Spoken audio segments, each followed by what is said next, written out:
seats. For those of you that are in the back of the room, you're welcome to come forward or come to the middle, whatever, or wherever you are. Okay.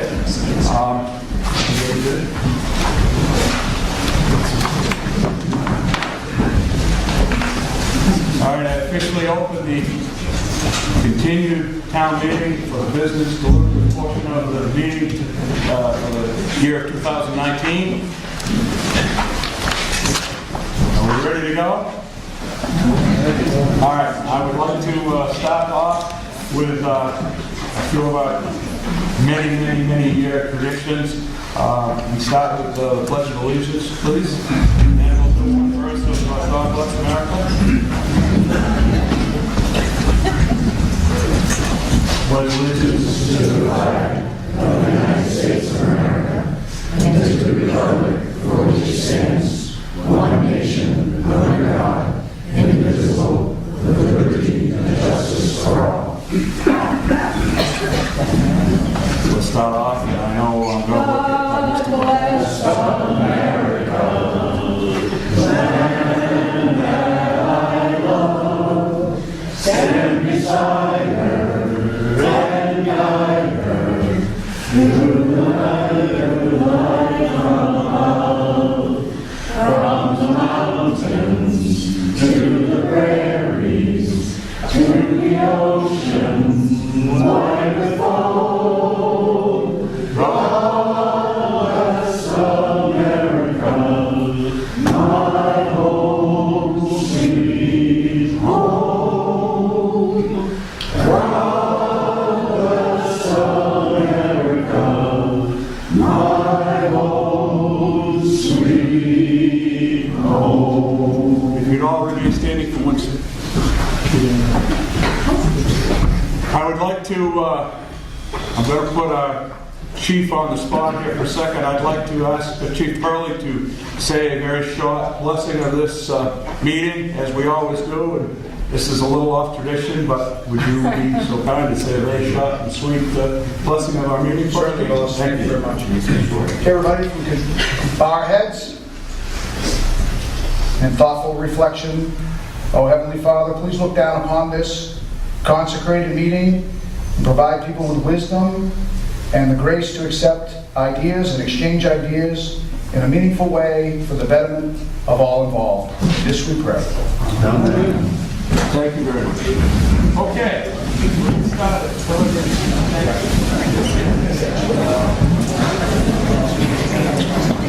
All right.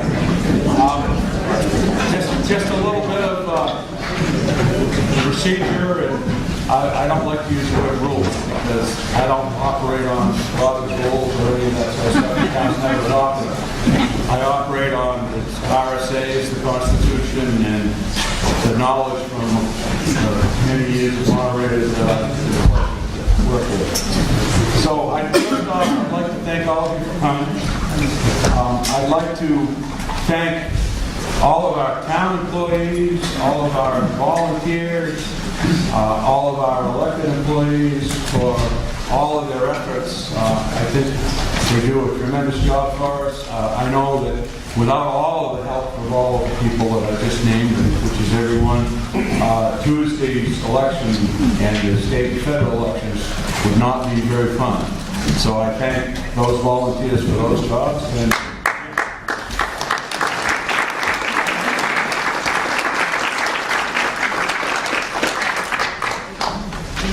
I will ask that we have an orderly meeting and be courteous to your friends and neighbors. And we would prefer you not to get into any deliberation between members.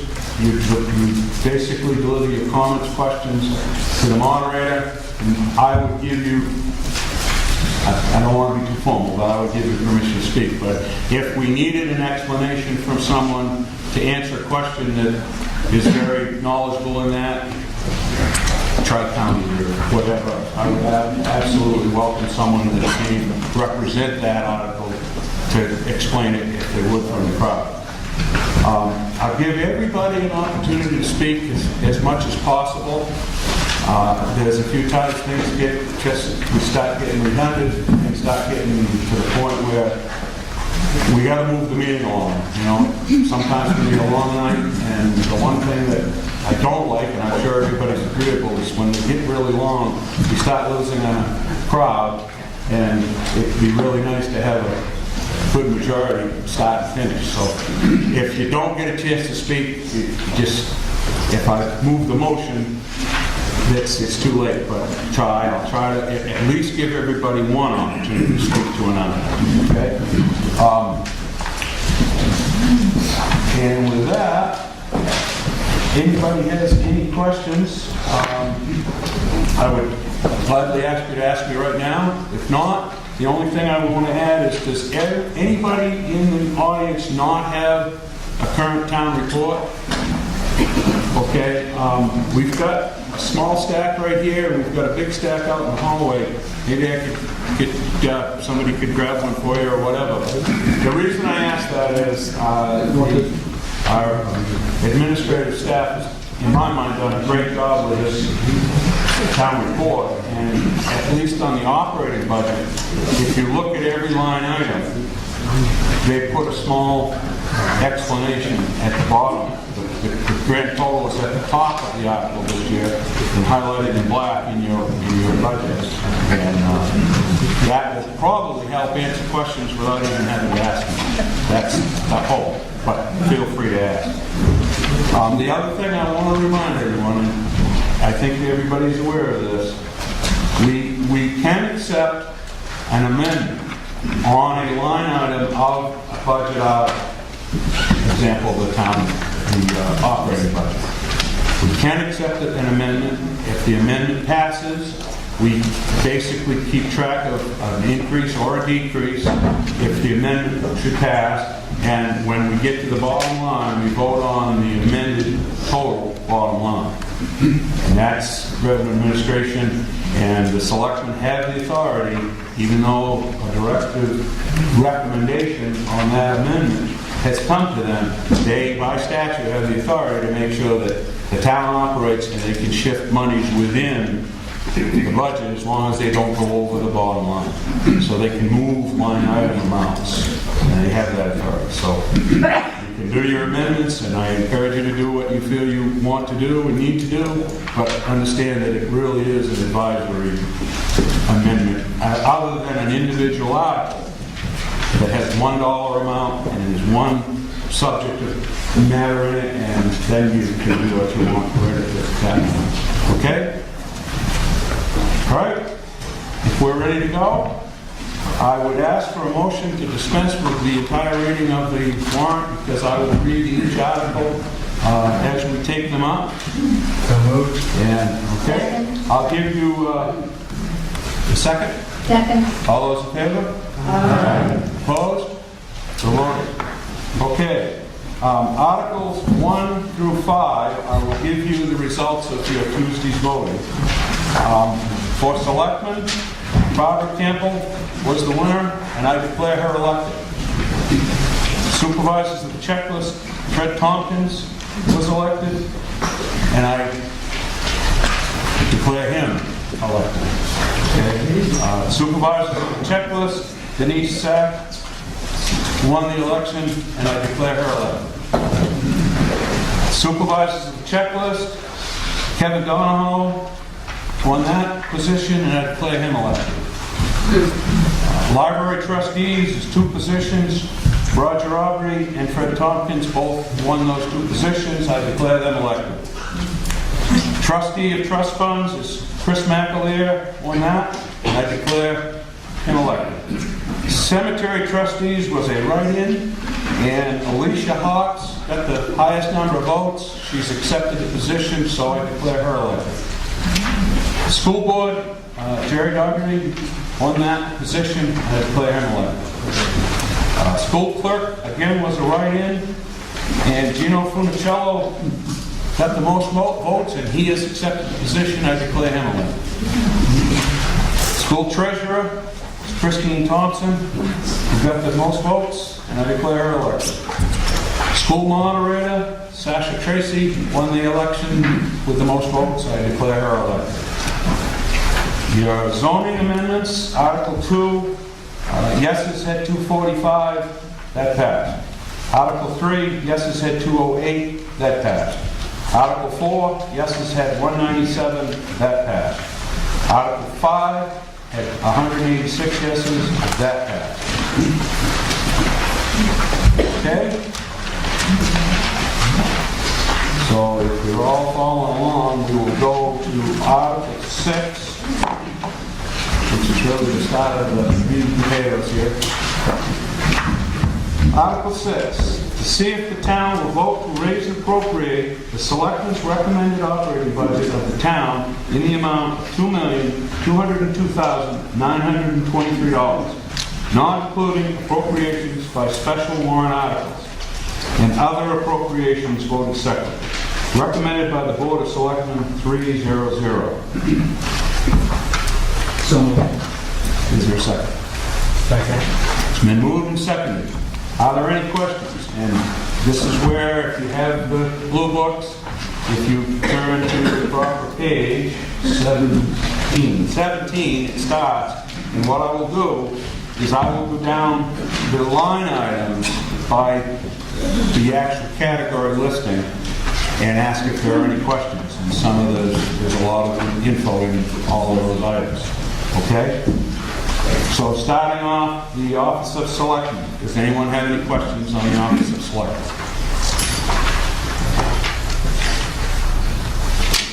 Okay. Next line item is the Office of Town Clerk. Does anyone have any questions? Good. Next category is Financial Administration. Does anyone have any questions?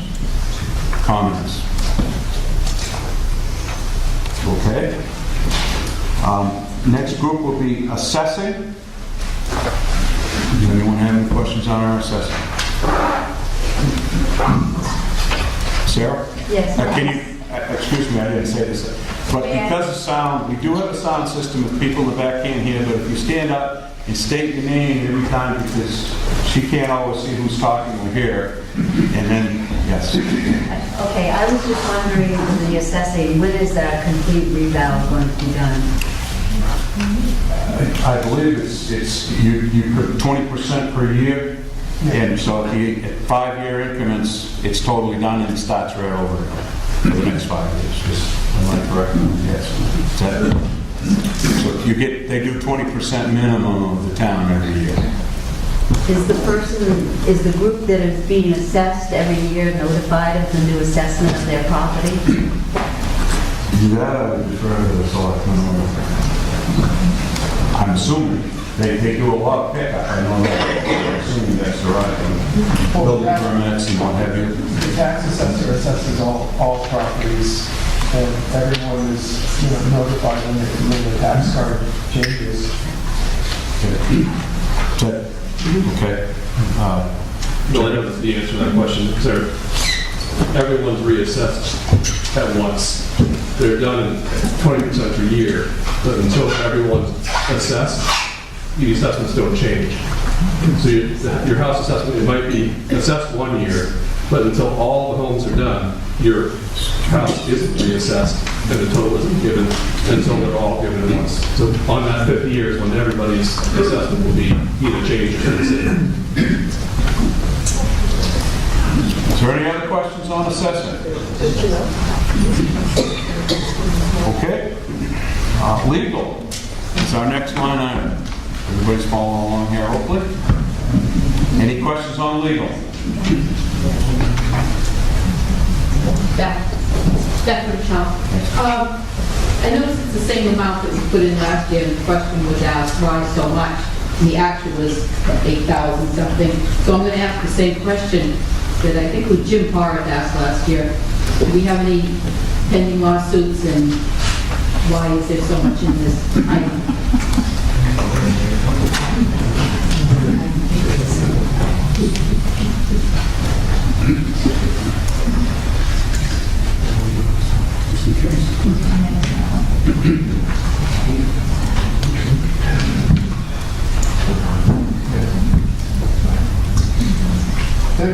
there's a potential litigation with a past police incident, but nothing at this point.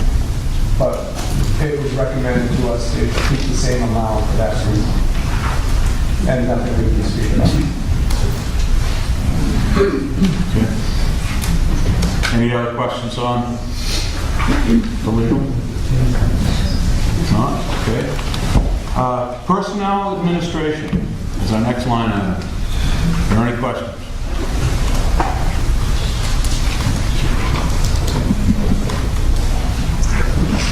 Okay. Planning and zoning boards, next line item.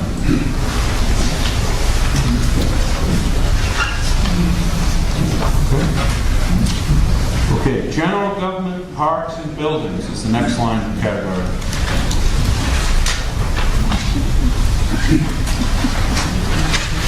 Okay. The line item cemetery is next.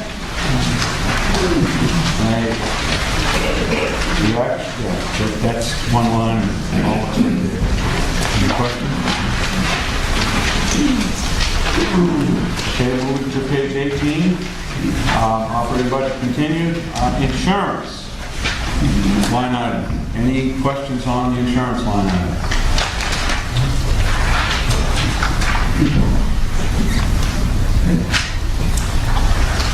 Next line item is building inspection.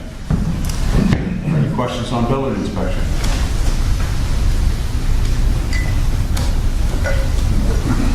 Okay. Next item is police. Are there any questions on the police budget?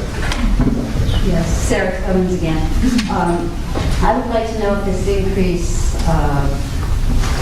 it's my understanding that we're going to go back to 4 police officers for full-time coverage, and if this means, I think a lot of people in town feel that when we do have 4 police officers, that this means we'll have 24/7 coverage.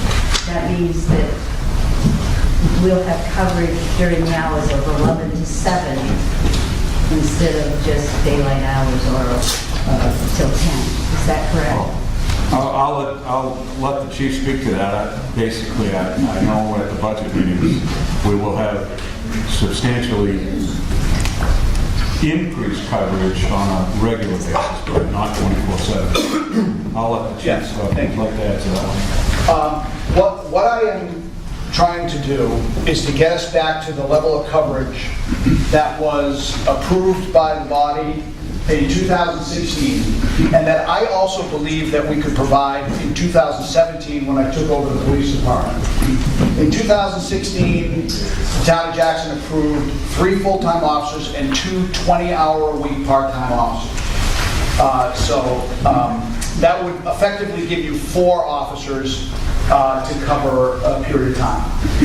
In 2017, I had 3, myself, Ryan, and Sergeant Boothby, and we had a combination of part-timers that could have worked an additional 40 hours. We had 1 officer who was going to be able to work between 24 and 32 hours as a part-timer, Tommy Trask. And then we had 1 officer, Gary Sherry, who's currently working. He can work 1 shift a week. Shortly after we hired Tommy Trask, because he was such an attractive employee, he was hired by the New Hampshire Bureau of Forestry, and he's now a full-time forest ranger. So we lost that opportunity. We then hired another part-timer, Mike Chapman, who was going to be able to give us about 8 hours a week, and he worked for Bartlett. And then he was hired by the Sheriff's Department. So his schedule changed so that he could not accommodate part-time work. So he resigned as well. So we had some labor shortages. Now, we have relied heavily on the kindness of strangers for some period of time, in that the Sheriff's Department and state police would help us out for off hours. That came to a screeching halt last year, because the state police had a substantial labor reduction by attrition. They didn't hire a bunch of people. They just couldn't, they're having a very difficult time hiring people. So they started rolling troopers off the road at midnight. That coincided with a reduction in labor on the Sheriff's Department because they had 2 designations. Mike Chapman was one of them, and they had a retirement. of their captain that they have not replaced. So that put us in a real pickle for not only for coverage, but for answering calls in the off hours. 4 people will give you 16 hours a day, 7 days a week. It'll give you from, in round figures, 6 in the morning till 11 at night.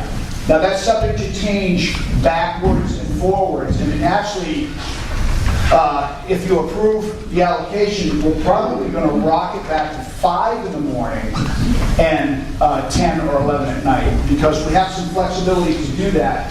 And that really helps out, because right now, we have a labor gap from 2 in the morning until 5 in the morning.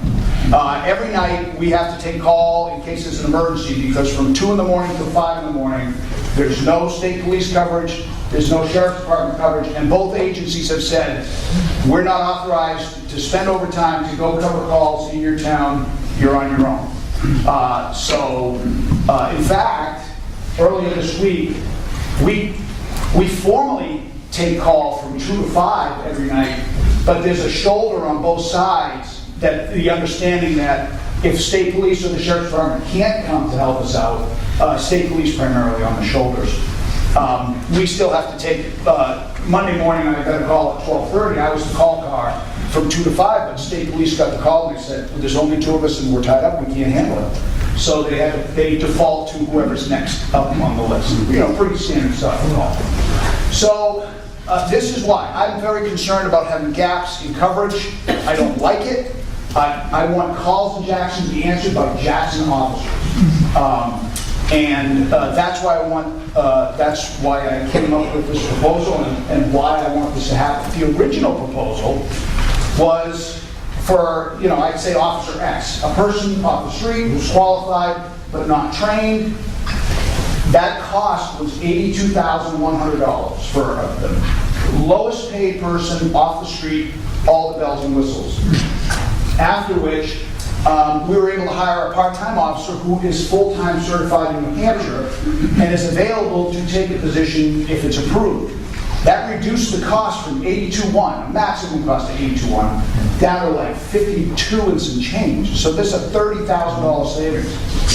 You don't send them away for 16 weeks to the academy. You don't run the risk of somebody stealing them after you train them, which is, if anybody has friends in Bartlett, you know how often that has happened. And it's happened 5 times in probably the last 5 years. That's huge expense with no return. And over 25 years of experience. So if any of you own a business, if you could hire a 25-year veteran in your field for less, $30,000 less than an entry-level wage, would you do it? I think you'd probably do it. So that's the scheme, and I don't mean scheme in a bad way. But it wouldn't be 24-hour coverage, because you can't do 24-hour coverage with 4 people, 7 days a week, 365 days a year. You can't do it. It's the challenge to us isn't the logistical size of the town. The challenge is the number of hours in a day. So you got to cover the number of hours a day. People get time off, they have training, get to coordinate the schedules. But that's the scheme and that's the price tag, and I think it's really needed. I think that the officer integrates well, he already has, integrates well, serves the community in the way that we want to serve the community. We are, at our core, we are an integrity-based community policing agency, and we live that every day in the way we do these things, and he's certainly on the team, so to speak, for that. But that's the coverage that you would get, that's the price tag you would pay, and it's the best thing you're ever going to get for your buck.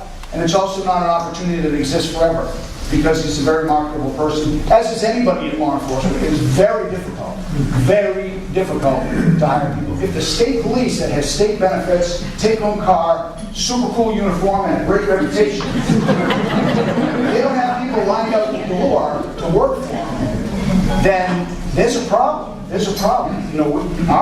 We're suffering the burden of wealth, so to speak, because we have great people who want to come work here, and it's because of the way we do it.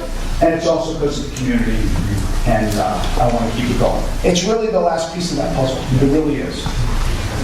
Yes, I think you got to go through the moderator, but... Gina? Gino Peter I just going through the review of your police calls during this past year, these nice rendition.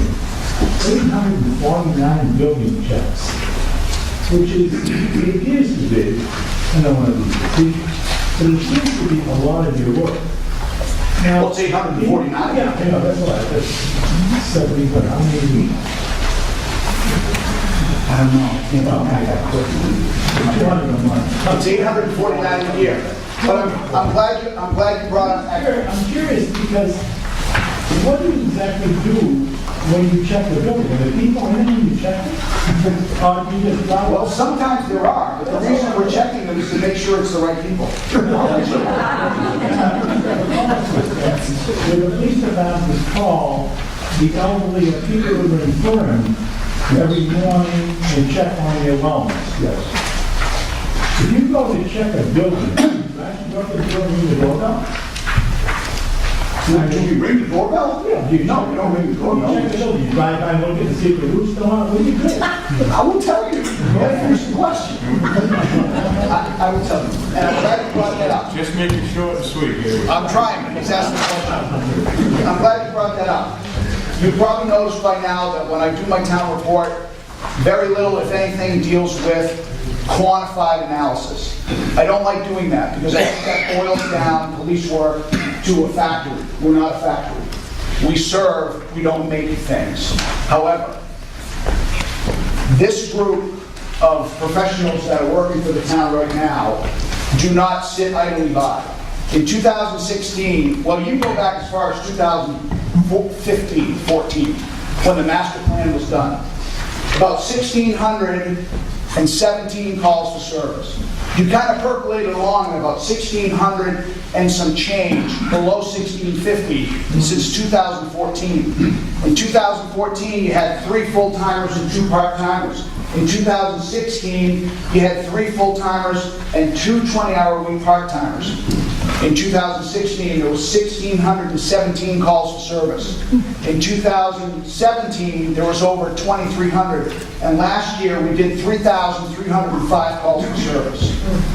We doubled, if you want to look at it like a factory, we doubled production with half the people. By rights, we should have had 6 full-timers and 4 part-timers to get the same bang for your buck. What the house checks are, as everybody knows, we have an online house check program. If you go away, you can sign up, tell us when you're away, who's coming and going, lights on, lights off, cards are supposed to be there, and we go and check your house. Do we drive by at 30 miles an hour and hit the alley light? No, we check your house. And I can prove it, because what we did in the beginning is we would leave a business card so the homeowner would know. But they would come back and there'd be so many business cards, they're like, could you lighten up on the business card? Because my officers, sometimes multiple times a day, will check the houses that need to be checked. This town, priority 1, aside from personal safety of all visitors and residents, is protection of property. The highest risk to this community is daytime residential burglaries, because it's an attractive area for burglaries, and we have a lot of unoccupied dwellings. Your neighbor isn't watching because your neighbor lives in Massachusetts. That's why we do it 800 and something times. I just assume to be 1,000, because I'd rather find your house with the wrong person there than you. And we have found houses that have been broken into, and we have found houses with legitimate people there, and they're like, like, hey, we're just checking. They didn't tell us there's going to be visitors. And that's why we do it, because we don't want you to find a burglary or a burglar. That's our problem. I hope that answers your question. Yeah, one of the little thing I noticed here, 300 warnings for vehicles.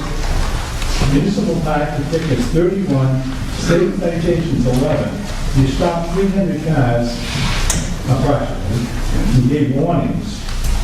So if they're not breaking the law, if they're not speeding, why would you stop them? Well, they're always breaking the law when we stop them. That's what we're stopping. So they're not issuing a ticket. I'm going to speed this up. Gina, I'm going to interrupt. Some of the, I know they're important. I will finish it. If I may just finish Just one the- question, we're not going to describe what the police department's job is. I've been a policeman for 34 years. I have never met a group or a community that wanted more tickets written. They might want more stops to slow down speeders, but I never found a group that wanted more tickets. If you would like us to write a lot more tickets, we're open to that. The tender is the same. But we feel that in this community, because we see the same people every day, we ride the same roads, a warning often will suffice. You don't often get two, but the first time, it's worth it. I'm going to say to the chief too, we're not,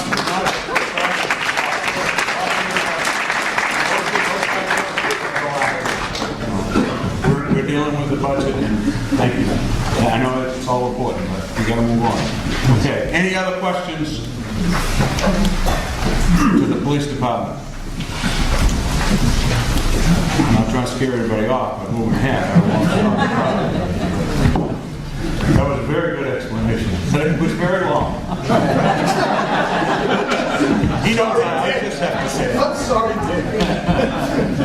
All right, if no other questions, let's move along to our ambulance category. Line item, any questions on our ambulance service? As you all probably know, or if someone doesn't know, it's a shared service with the town department.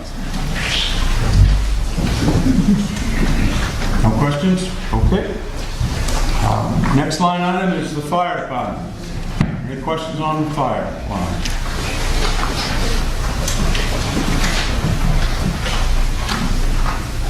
Okay. Emergency management. Line item. Any questions on emergency management?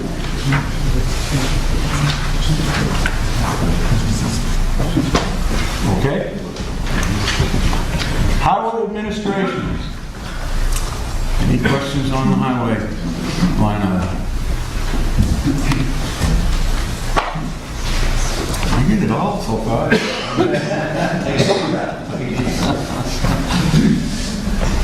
No questions on the highway? Okay, moving to the next page. Oh, excuse me. Yeah, we still have the highway department itself. Sorry about that. Highway line item. Any questions?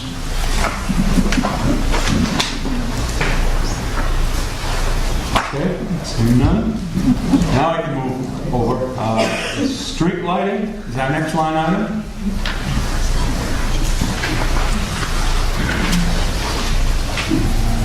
Okay. Solid waste disposal. Any questions on solid waste disposal?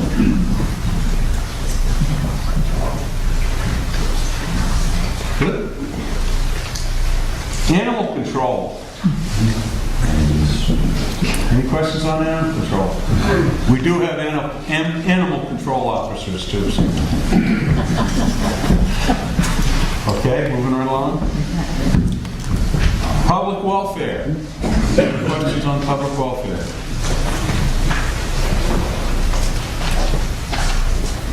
Okay. Library. Any questions on the library? Line item. Does that include... If you state your name, please, that's all. Oh, Deborah Sincere. Does that include the old library and the new library? No, that's the library. It's the old library is kind of a classification of the old building, but the library is in its current location over by the selectman's office. That's the library that we have. The other one is basically a building. Where does that fall under the other one, just out of curiosity?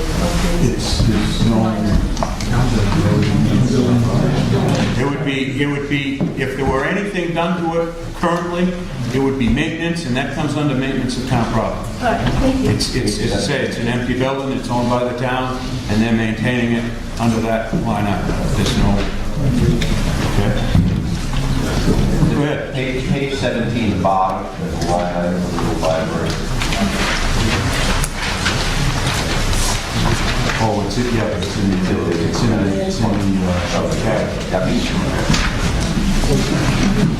All right, moving right along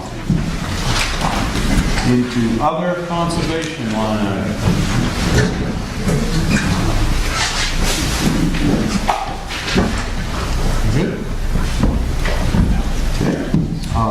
Next line item is other culture and recreation.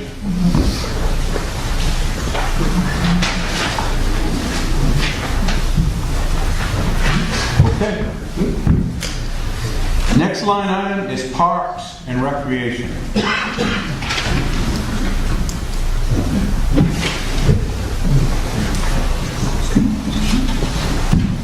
Okay. Debt service is the next line item. Any questions on debt service? Just from an amateur. Sam, just, would you get Sam?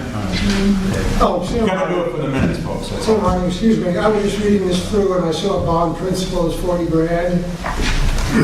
And then I see bond interest, 21,300. Seems like a lot. Is this per year or?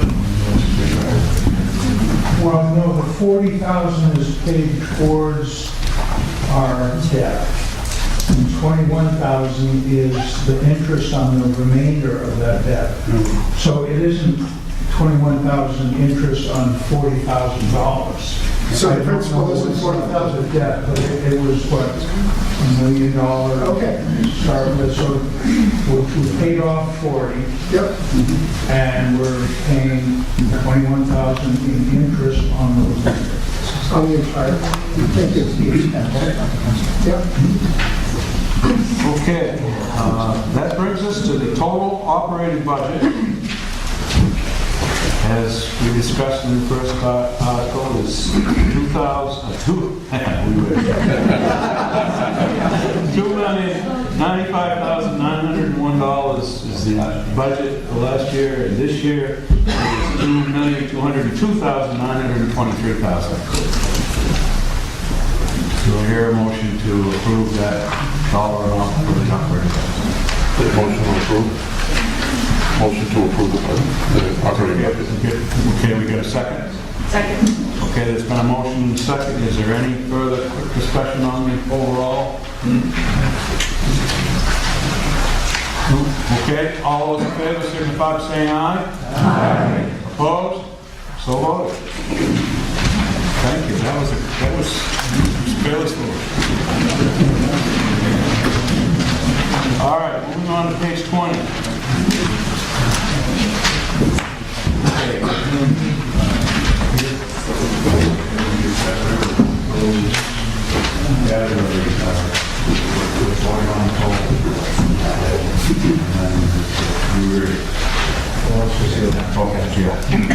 It's a little bit confusing this year, and I know the selectmen are under the big hands of administration to combine many, many items.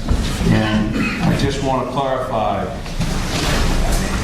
and it's very unclear to me, and our town attorney and I have talked about it, but in talking with the Secretary of State's office, the intent of the law was probably geared to the operating budgets when we talked about can you amend, can you not amend. But when you take and combine all of these totals into a single appropriation, again, an amendment can be to the selectmen direction as an advisory amendment.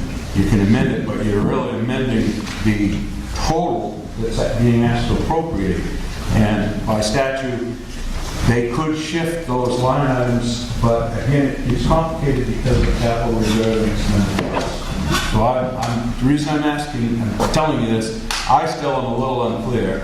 And maybe you defer to Attorney Malley if it's or one of the selectmen to make a comment.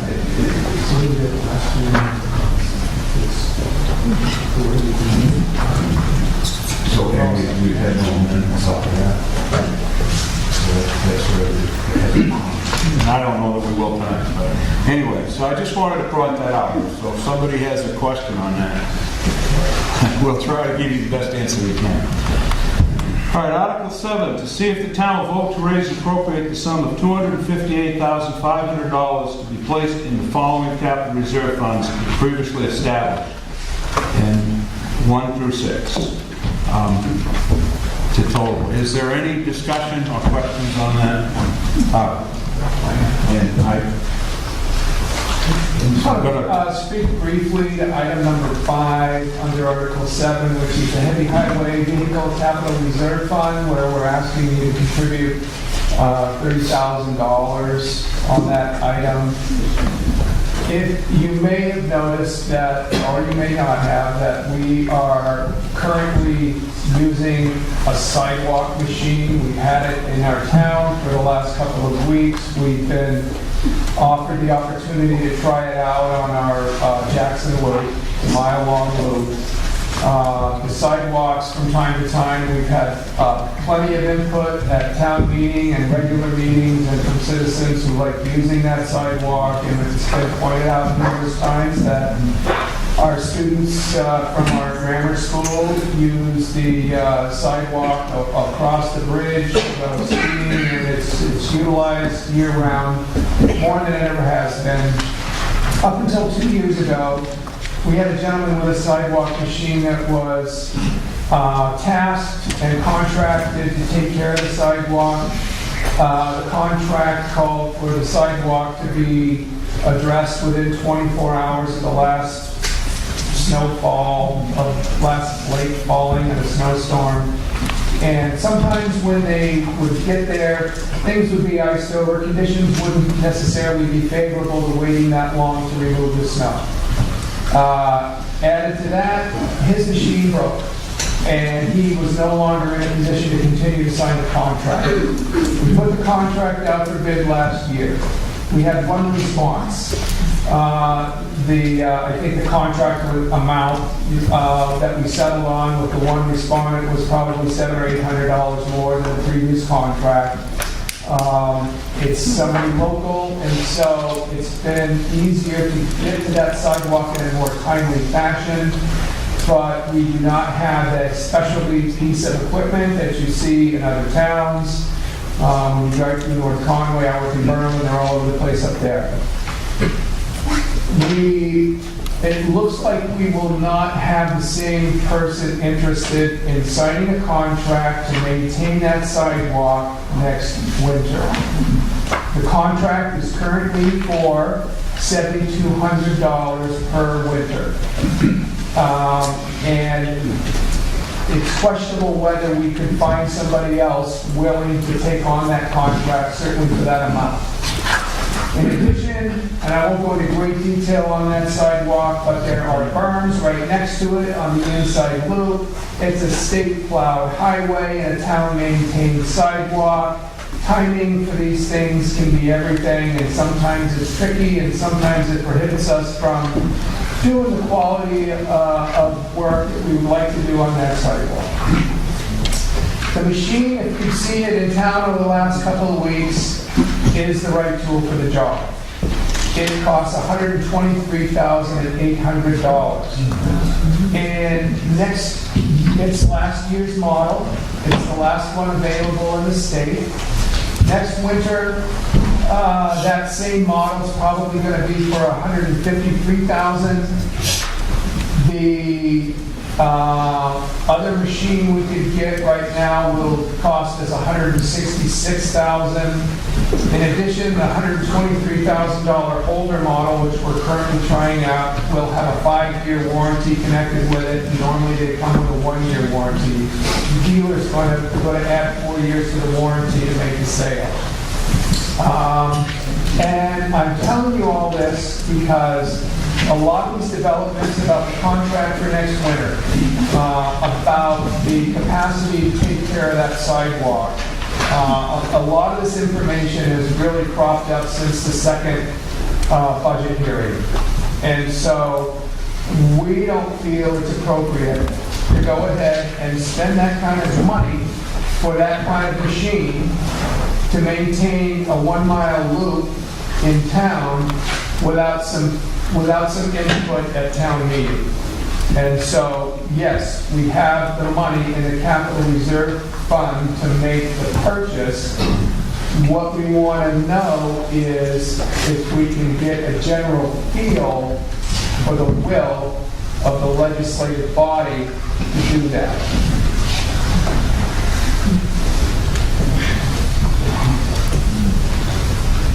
Yeah, rather than just go haphazardly about trying to do that, it's like a straw poll thing. I guess what I'd first like to say is, I'm sure there are people who are going to want to speak to this, but again, I'm going to try to keep it orderly, and I'm going to try to keep it within a reasonable time.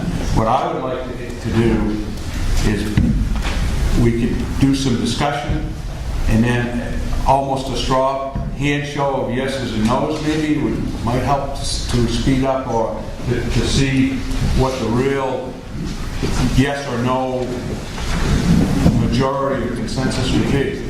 So with that, I will start in one person, one discussion, and then I'll move to someone else. And I need names, and I want to make sure everybody speaks loud enough. If not, we'll set the speaker here. Bill Wogish. Wait a minute, Bill, she was ahead of you at this point, I'm sorry. Gay Howe, Cameron Drive. Before I think any of us can make a reasonable decision on that, to advise you, what other heavy equipment purchases are coming along? The money that's currently being put into the capital reserve fund would be is earmarked for greater replacement, and I think that's about 3 or 4 years down the road. I don't know what page that's in the town report where we've got that table set up that kind of informs you on the purchases we see coming down the road. Page 27, that breakdown, that's a targeted breakdown. There it is, right? Okay, is that, I'm looking around, but I'm kind of going back to front and then up on this side. It's the back on 2021. Yes. Yes. Tish And I can Hanlon, install. Doublehead Drive. My question would be regarding wages. Do you feel that the budget, that there would be an increase in wages for town crew to handle that since it's been separately filled up? Well, currently, especially this year, and because of sometimes that's plowed and you can't really plow it in because there are berms all over the place. We've already been committing quite a bit of labor to helping keep that sidewalk open. And I can tell you that when we tried it out after a 3-inch storm, it took us 45 minutes to snowball it. So I would almost, defer to Pat if he feels differently, but it seems like we're already, putting in that kind of time to keep that sidewalk open. I'd just like to offer a comment that it's been mentioned to a few times, it's a 1 mile loop. From the covered bridge around to the covered bridge around, it's a 1.5 mile loop. But when you're maintaining a half a mile, it's a lot more than a mile. I had another couple of hands here first. Bill August was connected. So this machine would be operated by our employees? That's correct. Right.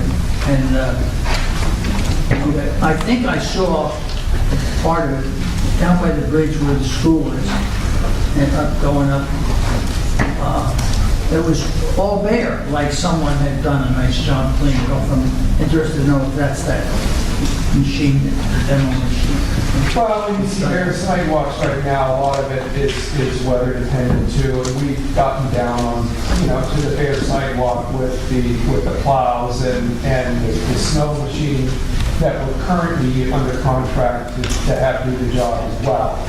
But it would get, a lot closer on a consistent basis. And not to get too deep into the weeds with this, but if you walk that loop, if you traverse that loop, the inside part of that loop is pretty iced up and angled in a number of different spots. And so you're certainly, if you keep on it, you're going to have a much better product without that iced up angle.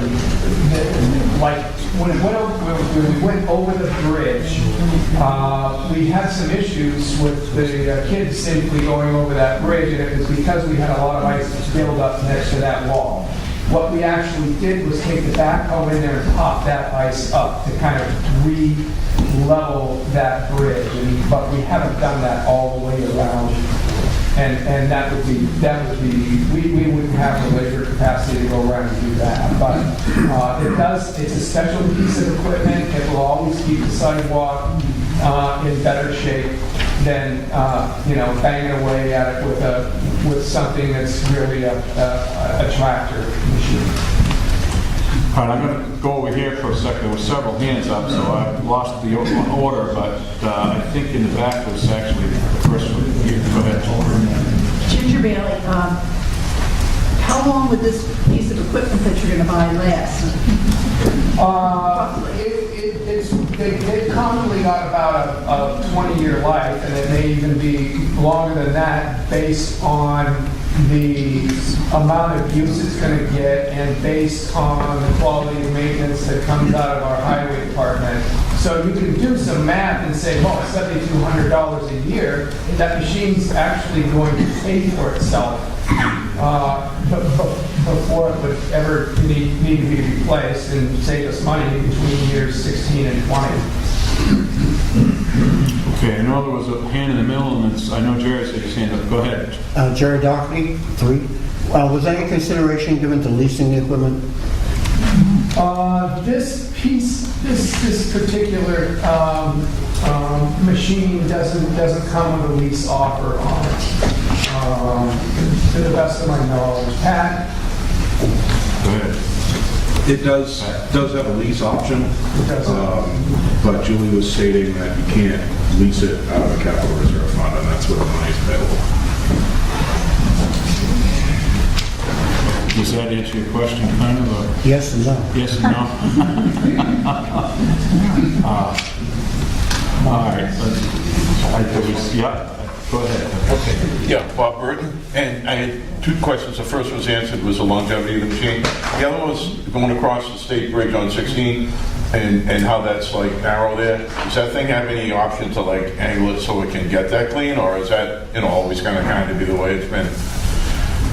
The state bridge on Route 16 is always been a pain, and the state bridge on Route 16 is scheduled to be redone in about a year and a half. I think it's summer of 2020 they're targeting. I don't think they're going to get through it this year. What was the experience on that bridge you guys had? It's pretty narrow, and with the traffic and with the snow conditions, it's pretty hard to do. Our snow policy that's been around for a long, long time says we don't do anything on that bridge. So if we can do something, it's a plus, and if we can't, because it's too dangerous, because trucks, it doesn't get done. That's the only spot that's very tricky on the sidewalk. Our standard operating policy identifies that bridge and then identifies obviously the sidewalk up to the falls as sidewalks that aren't addressed with standard snow removal.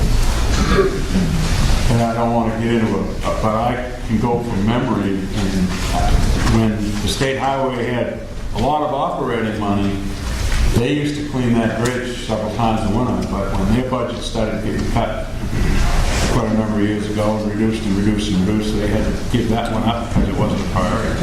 And I think Ken wanted to correct me, he said a lot of years on the highway, but there was a time when the state would do that a few times a winter. They'd bring up a loader and they'd shut traffic down and they'd clean and away you go, but it's a very, very, very narrow bridge sidewalk there.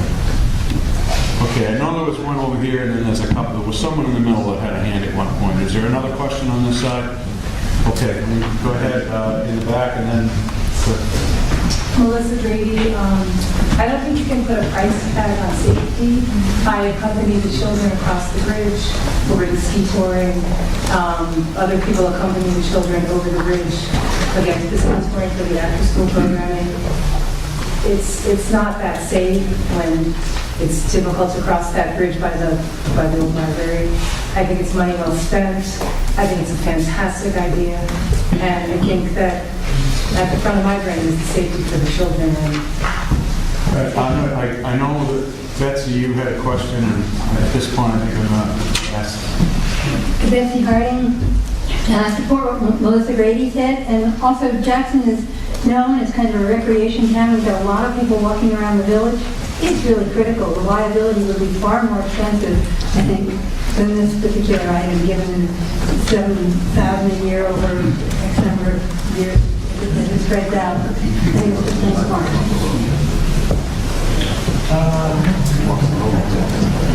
Okay, I think at this point, I guess, if everybody is comfortable, we can do what I suggested if we need to, but if I would first ask, is there any other questions of the entire article, any of those line items at this stage? Yes, sir. Chris McAleer, is there any other utility for this piece of equipment? It's got a mower deck on it, and it's really heavy-duty mower deck. So it comes with the hopper for the sand, it comes with the plow attachment, it comes with a blower. So It's not like a snow blower, it blows the snow, is it? and a plow. So it's not most gonna- of the time be using it with the snow blower attachment, but in non-winter months, we would use the mower deck and mow it as well.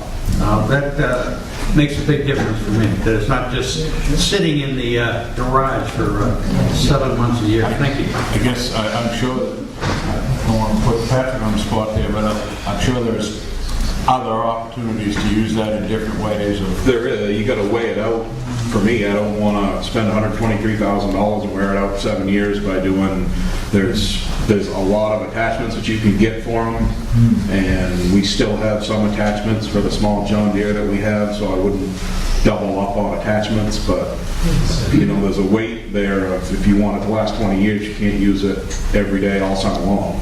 So, use it for big mowing, getting the ball field done and out behind the library done and that kind of thing. Spring cleanup, it's got a little dump body, it's got a sander, it's got a plow, it's got a snow blower, and a mower deck. And there's other things you could buy that we could use, but there's a weighing in there that you don't want to wear it out in 10 years and then have to buy a $150,000 machine every 10 years, but you don't want it to just sit there and not do anything either, so.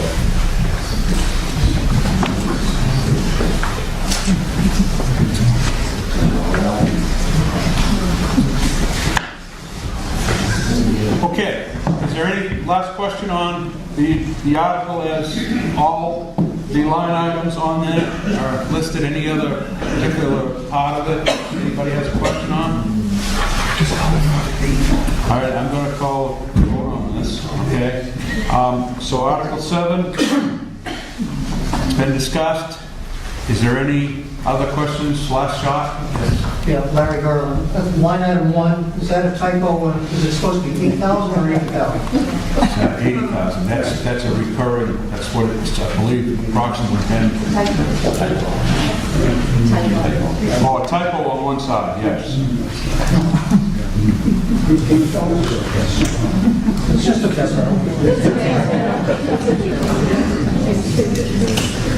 It's missing a zero. Yes. It's 80,000. It's the same that I believe we've been doing. Yeah, there's a typo there. The total is requests. Is the total right then? Yeah. The total is correct, yes. Yes, the total is correct. Okay. All right, at this point, all those in favor of Article 7 for $258,500, signify by saying aye. Aye. Opposed? So voted. Okay, Article 8. To see if the town will vote to raise and appropriate the sum of $151,000 to be placed in the following expendable trust funds previously established in their recurring funds. Any questions on any of those line items? You know, if you can show enough to be a best. Well, 7 or 8 years ago, we were told by the, I think it was the EPA, that the testing of Balloon Road would end within a few years. That was like 2010. Now we're in 2019, and we're still testing it. That's a significant amount of money every year to test what? What have we found it? Maybe that was like, Yeah. It gets a clean bill of health when it gets tested, and they have made it clear that we are going to continue to test. It's interesting, because they told us it was over. Should have got it in writing. We all believe everything that Big Brother tells us so. All right, is there any other questions on that line item as proposed, I believe? If not, all those in favor signify by saying aye. Aye. Opposed? So voted. Okay, Article 9, Social Services. See if the town will vote to raise and appropriate the sum of $19,560 to support the following list of 1 through 10, recommended by the Selectmen. 0, 0. Do I have a motion? So moved. Second. Okay, it's been moved and seconded. Is there any questions? Yeah, this is kind of a pet peeve. Can you state your name for the... Jack Tracy. It's in social services. I just have a hard time when I look at items 1 through 10 and focus on number 10, how the Eastern Slope Regional Airport benefits. The way I put it in my own head is my neighbors in terms of social services. So I guess if I could propose an amendment, and I have counseled that what I should do is I should propose that 300 be deducted from 19,560. Second. That's okay. Hold on. Okay. Unless somebody's here to tell me why the town thinks that it's more important to spend money on an airport than our neighbors, I can't support this. Well, it's under social services because we use that as an evacuation airstrip when we have a medical need to transport somebody to Dartmouth Hitchcock or the main medical center, and so that's why it's considered a social service. Tom, Greg, you want to speak to that? Say that, say that. I was going to say that same thing to people possibly extension like I like or dark. Okay, I assume there's nobody here that actually is on the airport board that... John. Yeah, we had used to be a $500 stipend that we paid them to have a skin in the game, so to speak, and they reduced it to $300 this year. We're keeping our hands into the pot, so to speak. $300, a pretty short dollar to have that ability to, be friends of our neighbors over there at Freiburg in the airport system. Like I said, it does have its uses. We haven't used it recently, and not very often have we used it, Tom. We have, but again, it's a special case. It does happen occasionally. And like I said, to keep the skin in the game, $300, a pretty short dollar, I think, to take everything else that we're voting on. Okay, yeah. Can you speak up, Ann, so that... You or Tom tell us, when has it ever been used for medical? It's an instrument-rated vehicle, which means that DART and or life flight could land there in any weather, more or less, it was ready to fly. All right? And I think it was staged there about a month ago, once. They did. I mean, they come to the hospital every day, frequently. We have a hospital to the hospital. I've never heard of them using that even if it's bad weather. They can go, it's for fixed wing and for helicopters, there's an instrument man there. They came up Wait a minute, Tom. Again, he's answering. We're not going to get into a debate between two people. Okay, he can give you the answer if you still have a question, and go ahead and ask. But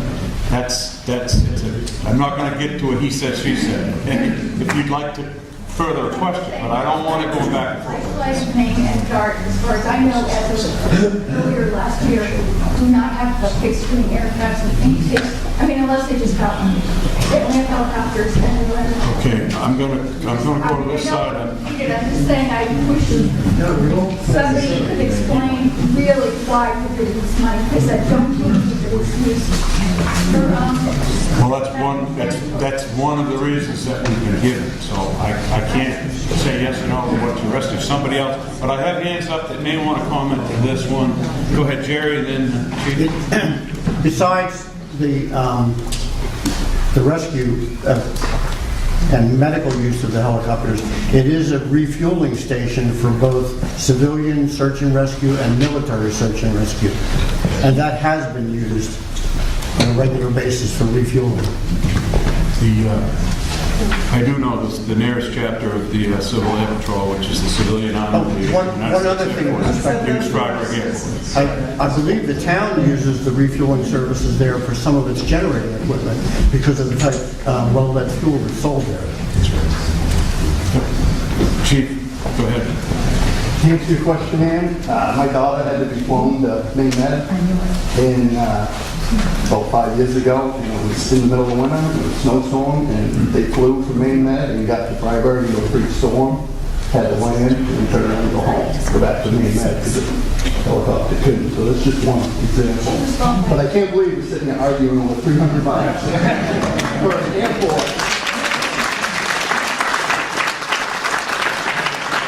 For an airport for $300 that we could possibly use a helicopter for forestry incidents.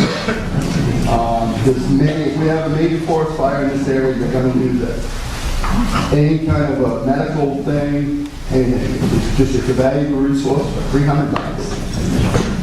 And that's pretty small there. Are they going to accept the request? Hold on. Again, correct? Go ahead, sir, then I'm going. Are you prepared to make an amendment? I just made an amendment. Well, it's not official, made in second. So if you stand up and so we can hear and we get the wording of your amendment has to be. Is to remove $300 from $19,560 for a total of $19,260 because I still don't buy these arguments that are being made. Okay. And is there a second to that amendment? I'll second it. So it's been made, the motion's been made and seconded to amend the grand total of 19,000. Start again. To amend the grand total of $19,560 to be reduced by $300. Move the question. Let me finish explaining, please, and then I will, Jerry, okay? As I had said to begin with, these combined articles, I just want you to remind everyone, the selectmen still have the authority, and it's still a cloudy issue, and if our attorney wants to come in, I would ask for it. I just want you to be aware that they do, it's an advisory amendment, and we're going to go from there. We're going to vote on the amendment, and if the amendment passes, we'll vote on the new total.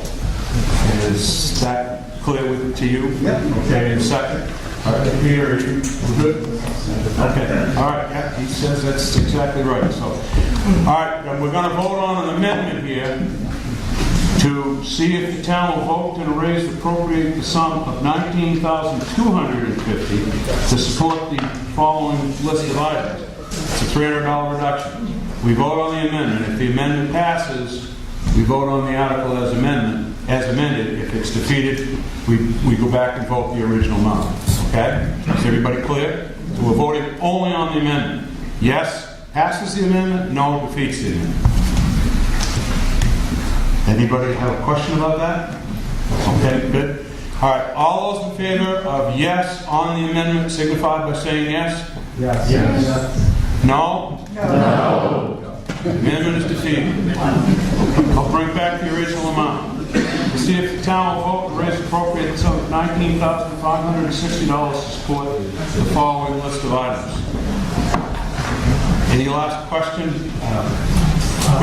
Peter Benson, to the surprise of me, I'm not going to talk about the airport. But I would like to know if there's anybody here from the Humane Society and why their request is 100% increase over last year, especially since we have $1,000 control in town. They got $1,000 last year. It seems like is there anybody to speak to why it's 100% increase over last year? I can tell you that every social service connected with this article was invited to come tonight and encouraged to come. So if there's no one here from the Humane Society, it's not because they weren't informed. Is there anyone in the audience that can speak to the Humane Society?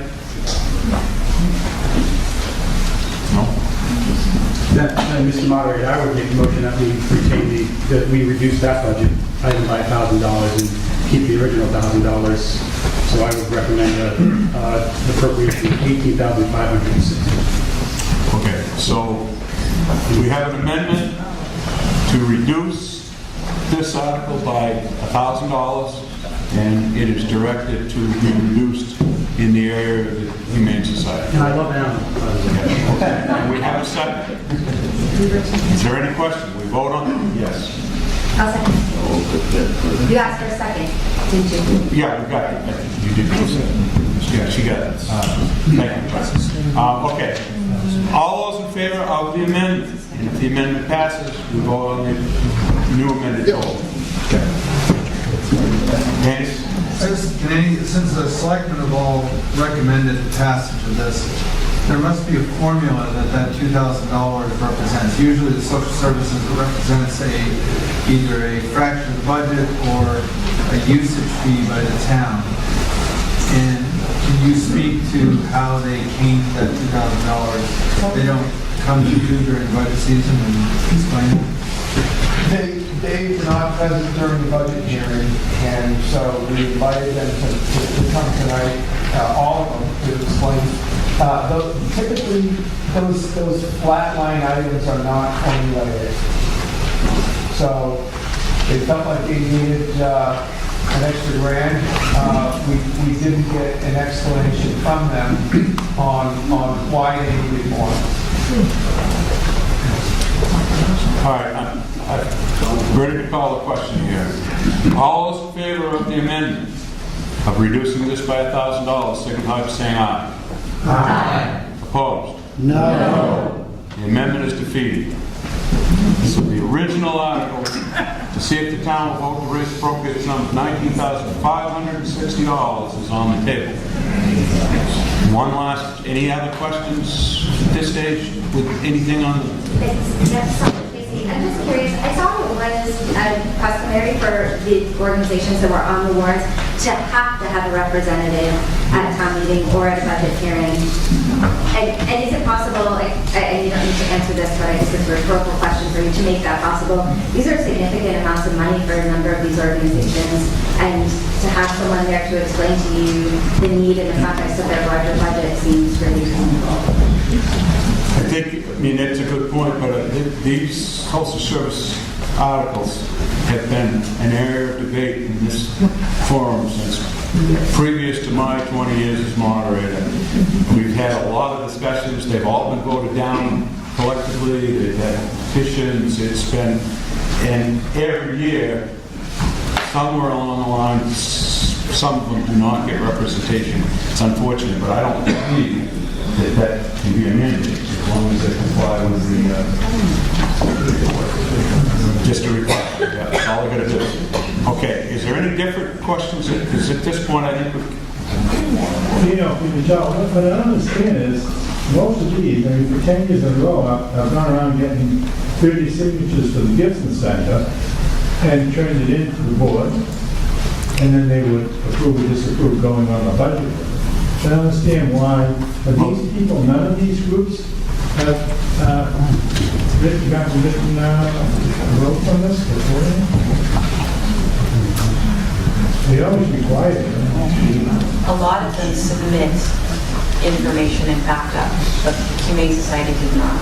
the Humane, okay, did you understand? The Humane, a lot of the people gave information to the selectmen in backup for these articles, with the exception of the Humane Society. There were several, I don't know which ones off the top. There were several. Okay, so I would say that that's what Julie said. All right. Any more questions on any other line here? We're ready to, on. Go ahead. My name is Ryan Summerfield. I am here from Tri-County CAP. So thank you for your continued support. This is, I believe, this has been many years that you have offered to provide money towards our fuel assistance program. Last year, we served 12 households in Jackson for a total of about $19,000. Some of that is state funded through the LIHEAP program, ultimately comes from the federal government, but this $3,000 contribution helps with overhead costs, helps us distribute the funds, and potentially grow the program year over year. So if there's any questions, I'm offline, I'm happy to answer them and leave my card, but we are in fact here.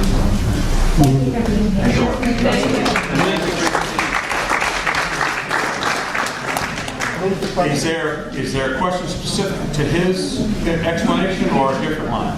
Last shot. It's related because it comes back to my $300 question. We've dealt with that. 10%. It's going to an organization that's helping my neighbors, not to me as my test. Right? I just wanted to be able to have the opportunity to explain why I'm being pedantic on $300. Not to be pedantic, but because I want to see it applied. This is the message to our selectmen. I wanted to see it applied in a way that helps social services. That's what it says up top. So I want to do that. Well, again, we could start picking all those things apart as to whether they should or should not be in this. We haven't combined whole, but that's where they're at. Move the question. Last question. Yes. My name is Margaret Campbell, and I'm here representing Children Unlimited and the Gibson Center. And I'll let you know that we do attend every town meeting that we apply for money for. But it's very time consuming, but it is the responsibility of an organization to represent. I also will tell you that every town asks for different information, so it's not standardized, but we have to submit a lot of detail, and it justifies what we're asking for. I think it would be wonderful if we could have a representative here from everyone that is asking for money, and also they should come to the budget meeting, which Barbara has brought up at the budget meetings and the town meetings, because that would hopefully give them information that would explain what the different funds are asking for. So I guess I would encourage people to come to the budget meetings and ask for the information, because this has been presented months ago, and then you would also be able to see it. But it is the responsibility of the people to be at all of the meetings that are representing funds.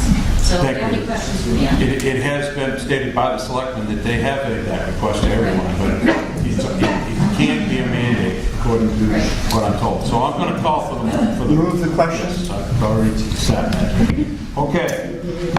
We have a motion on the floor, seconded, to see if the town will vote to raise appropriate the sum of $19,560 in support of the following 10 categories. All those in favor signify by saying aye. Aye. Opposed? No. So voted. Article 10. To see if the town will vote to raise and appropriate the sum of $872,300. Please, so people can hear.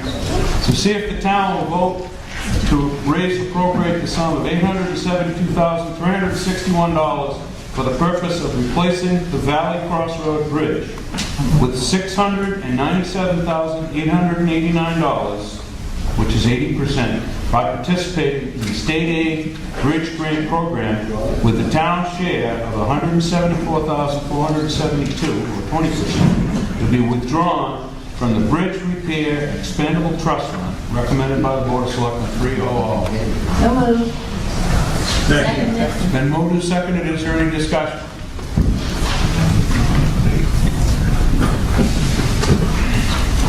Okay. All those in favor signify by saying aye. Aye. Opposed? So voted. Okay. Article 11, town reevaluation. To see if the town will vote to raise and appropriate the sum of $40,000 for the purpose of a town-wide reevaluation, and further to authorize the withdrawal of $40,000 from the town reevaluation capital reserve fund, recommended by the Board of Selectmen 300. Moved and seconded. Is there any discussion? Wasn't that covered under one of the other line items? For the 40,000? Raise the money by appropriation. Well, the first, You have to appropriate the money. there's the revale, but then there's the wage for the assessor for just his yearly duties. This is the second thing. Okay. Any other questions? If not, all those in favor signify by saying aye. Aye. Opposed? So voted. Okay, Article 12, generators. To see if the town will vote to raise and appropriate the sum of $15,000 for the purpose of purchasing a generator for the fire department. $7,500 will be refunded by the state grant, and $7,500 will come from the general taxation, recommended by the Selectmen 300. So moved. Excuse me, moved and seconded. Is there any discussion, questions?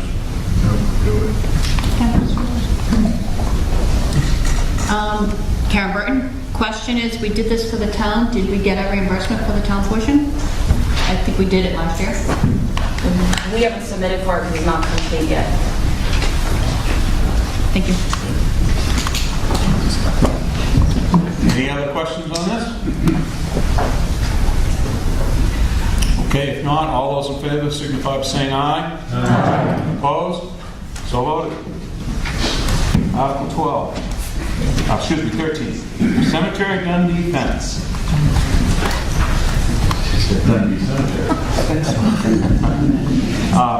To see if the town will vote to raise and appropriate the sum of $7,100 for the purpose of replacing the Dundee cemetery fence, and further authorize the withdrawal of $7,100 from the cemetery trust funds, recommended by the Board of Selectmen 300. Do I have a motion? So moved. Second. It's been moved and seconded. Is there any questions? Can I just point out, these are private funds, they're not town funds? Thank you. Any other questions? Okay. If not, all those in favor signify by saying aye. Aye. Opposed? So voted. Article 14, solar energy. To see if the town will vote to authorize the selectmen to negotiate and execute any and all agreements which they deem necessary and appropriate and in the best interest of the town, including up to a 20-year site license for solar energy, and to take actions and execute documents reasonably related thereto, necessary to facilitate a power purchase agreement, PPA, for the solar energy system that will serve the town of Jackson municipal facilities. The explanation, this action would allow the town of Jackson to acquire a solar energy system at no upfront cost. During the first 6 years of the PPA, the town would purchase solar electricity at rates comparable to the town's current utility rates. In the 7th year, the town would have the opportunity to buy the system for approximately 60% of the upfront cost of the system. The on-site solar energy generation would offset the majority of the town's electricity needs, saving the town roughly $400,000 over 40 years, and reducing carbon emissions by more than 74,000 pounds annually, recommended by the Board of Selectmen 300. So moved. Second. Been moved and seconded. Is there any discussion? Questions? Scott Badger. First, what's the upfront cost of the system? And then the second question is, in your calculation, did you take into account the degradation of the panels over time? Yeah, so good questions. We do have a representative here from Division Solar Energy who made herself available for any questions anyone might have tonight. Joe, you want to go ahead and address? Go ahead. If you just introduce yourself. Hi, I'm Joe from Revision Energy. And speak loud about your back. Sure. Or for one of mine. So the question was degradation, and what was the first question? Upfront cost? Correct. And who? Oh. Yeah, way in the back, please, to the audience. So upfront cost is zero. That's what a power purchase agreement is. There, if you bought it turnkey, which is for the actual cost of the system, then there would be a price tag. But because it's a power purchase agreement, there's no upfront cost. You're simply paying electricity. You're paying the energy rate of the solar. That's Right, but a year, was it 6 or 7? At year 7, yep. So that's 60% of the turnkey. And so what that price tag is, right now, we're hovering right around $108,000 for that. And then the lifetime of the system, we have it modeled at 40 years. And for the energy generation, we've taken into account degradation. And we have, usually for these systems, we see about a 0.5% degradation of the productivity of the system every year. And that's pretty that's a little bit more than we've seen on our end. Thank you. Yeah, I had another hand here somewhere, and now I've got several. Go ahead. Just clarification, you say the 108,000, is that the 60% or is that the total upfront cost? That's the 60%. Does that include the installation of the product, and where will they be installed? They will not be on buildings, right? They will be on, well, as the system is designed now, it is designed to sit on buildings. That's correct. And they'll be visible? The system will be on the back side of the town garage, and it will be on the back side of the town office. And those two systems together will provide enough electricity to meet the needs of all of the town metered uses, everything from gazebo to library to town office to highway department. It doesn't address school electrical needs. We had a conversation about that a little late in the game, and really this roof could be a potentially well-sited place on that side, but the light of the shingles really tells us that that needs to be done first. So this year, there's a 30% savings in this for the power purchasing agreement organization that we'll be working with. Next year, that goes down to 26%. So the incentive is to do it this year. Next year, probably the power purchase agreement would be adjusted, I would imagine, with that percentage going down. Yes, sir. Go ahead, and then I'll come back to you. Fred Tompkins, just a question about who's responsible for maintaining the system gets blown down by strong wind or something gets thrown and cracks the unit. First 6 years, who pays? And after that, the town pays? Or how does that work? Sure, that's a great question. While you're in the PPA, Revision operates and maintains the system. And then once the town purchases it out, they have the option to continue working with us through an operations and maintenance agreement, or whomever the town chooses to work with. Any other questions? Go ahead. You know, just a quickie, are the roofs strong enough to support the structures as designed, or do the roofs have to be changed to put the panels on the roof? Do you want me to talk about that? Okay. Great questions again. Prior to building, we always have an engineering stamp, so we understand the life expectancy of the buildings and whether they will be able to handle the dead load of the new weight of the panels. We suspect that each building is quite strong enough to hold each system. So, but before we proceed, we always have an engineering stamp. And who would pay for that cost? Say they had to be restructured. That's a kind of a question out of my zone at this point. But you know, if there are costs that need to be taken into account, that's not within the cost of the EPA. Okay, Jerry, and then I'll go back. Jerry Dougherty, where are the solar panels that you intend to use manufactured? That's a great question. Quite a few different places. Right now we have panels coming from South Korea, India.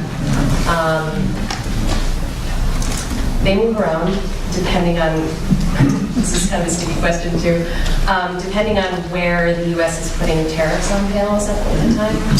So we have a couple different countries that they're coming in from right now. Okay, back to Scott. Scott Badger again. What's our current annual electrical cost? Around 10,000 a year. So does your calculations take into account an increase in electrical cost over time? We do, because electrical, not with the solar project, but historically, energy rates go up around 2.5–3% every year, sometimes more in certain years, never really less. But with the PPA, there's a cost savings from the beginning because the rate that the town will be paying for the energy that's coming off the solar is either at market rate right now or a little bit below. And so the hope, and actually with this project, you begin to see the cost savings from the first day. So wouldn't you actually see more than $400,000 in savings? Where the number was? Depending on the size of the project, yes. But those are numbers that we're going to solidify once the project is fully designed and solidified. But we're pretty close. 400,000 over 40 years, it's like 10,000 years what we're currently paying. But in 40 years, electrical costs would be a lot higher. And I'm also super happy to dive into math leads with you afterwards. I just think that would be saving more money by that 4-year mark than 10,000. For sure. Okay, go ahead. I don't see any downside to this. I would urge everybody to vote for it. 70,000 pounds of, what's that? Carbon emissions lowered by 70,000 pounds. I think it's a win-win. And hand up over here, and then I'll go with one more. Jerry Doherty, you're kind of asking us to take a leap of faith a little bit with this. If we vote in favor of this tonight, I would encourage you to do, it's not a done deal necessarily. There's something in this that doesn't look right to the selectmen. We're being asked to approve a multi-year contract before we even know what the contract is. You're going to take a long, hard look at these contracts and make sure that it's in the best interest of the town of Jackson before you would jump into this project, I'm assuming. If we vote for this tonight, if something goes wrong and it doesn't look right to the selectmen, you would still be able to pull out of the agreement, considering there is no contract that even exists yet, correct? We have not signed a contract. No, and it's, as you read the first part of the article, that's kind of what they're saying. In good faith, they're going to negotiate and work the best before they sign the bottom line. We would hope. Any other questions that have not been asked as far as... Okay, seeing none. All those in favor, signify by saying aye. Aye. Opposed? So voted. Moving to page 22.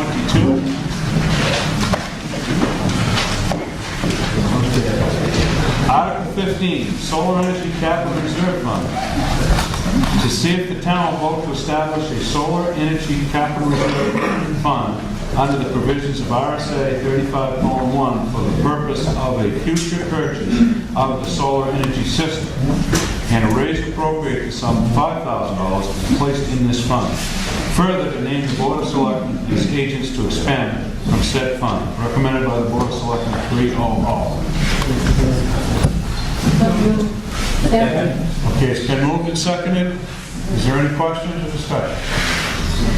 Earl Smith, where did you come up with a sum of $5,000? If in 6 years the system is going to cost $108,000, that would only raise $30,000? Just to get things started, we felt like that would be a certain amount to establish as a warrant article for reserve fund. But if this does go forward, then next year you would be increasing it so that at the end of 6 years we could pay for that. That's right. Any other questions on this? If not, all those in favor signify by saying aye. Aye. Opposed? So voted. Article 16. Pay as you throw.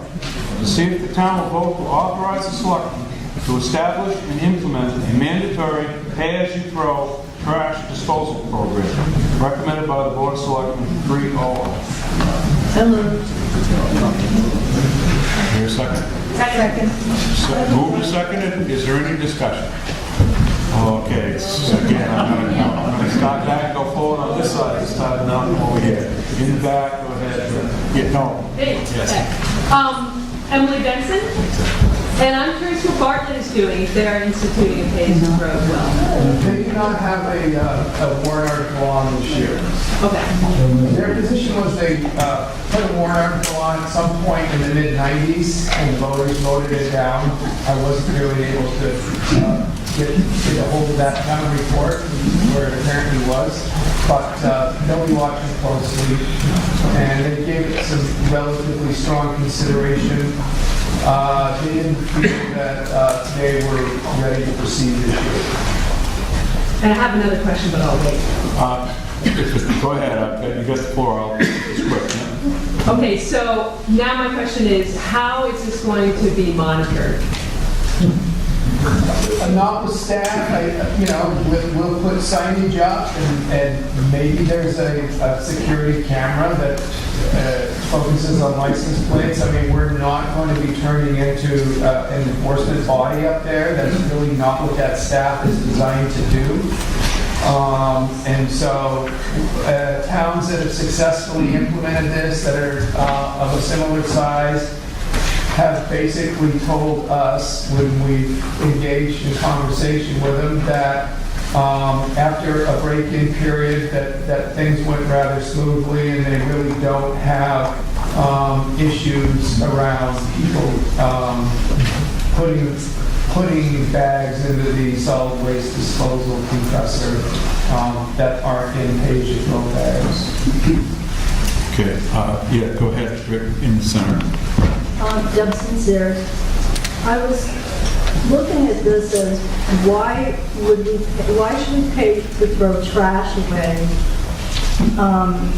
when I think the thing that I feel most strongly about as a conservationist is paying to throw recycling away, because if it hurts people in their pocketbook, and we are trying to reduce recycling, then I think, I'm sitting here, I pulled this out of my car, and, we're trying to get rid of these. So I would rather pay to throw this away in recycling than pay to throw my trash away, because the cost of recycling is skyrocketing and there's no place to put it. And so why aren't we trying to encourage people to reduce things that are costly? Well, that's exactly what this proposal would do. It has been shown to do in all of the 34 New Hampshire towns that currently have a pay-as-you-throw system in place. They all report that recycling goes up and the solid waste that they haul to landfills goes down. So that's the whole purpose for doing this, is to incentivize recycling. We really don't have an ordinance requiring recycling right now. We have an operating plan of the transfer station, and it basically states residents and patrons will be asked by the attendants to sort their recyclables. When it is observed they are throwing them into the household waste compactors. Failure to do so will result in loss of dumping privileges. That's the only statement connected with recycling that currently exists in our town. So we don't have an ordinance that requires it. According to the staff up there who work day in and day out, the operations staff, their best estimate is that roughly 75% of the people in our town comply with recycling, and 25% don't. And they feel that the numbers are a little bit lower in Bartlett. They put it more like 60-40. So it's, the big question is how do you mandate something that really can't be mandated? And so when you hear the clink of the glass in the bag when it gets thrown into the compactor, there are levels of recycling that would reduce the amount of solid waste we send to landfills, and this is an incentivized program. In addition, it's meant to provide equity to the system where no one's paying a general amount of their taxes to support a neighbor who might be putting more in the compactor. So there's equity in this readjustment on how we pay for our solid waste disposal. I'm no longer paying for my neighbor's trash to be hauled over to Berlin if I am only paying for the trash that I'm hauling over in the bag that I purchased. And the amount of the bag is designed to be cover the cost, the tipping fee and the hauling charge over to Berlin. Okay, yeah, go ahead. I have a few issues that I think need a little bit more clarification.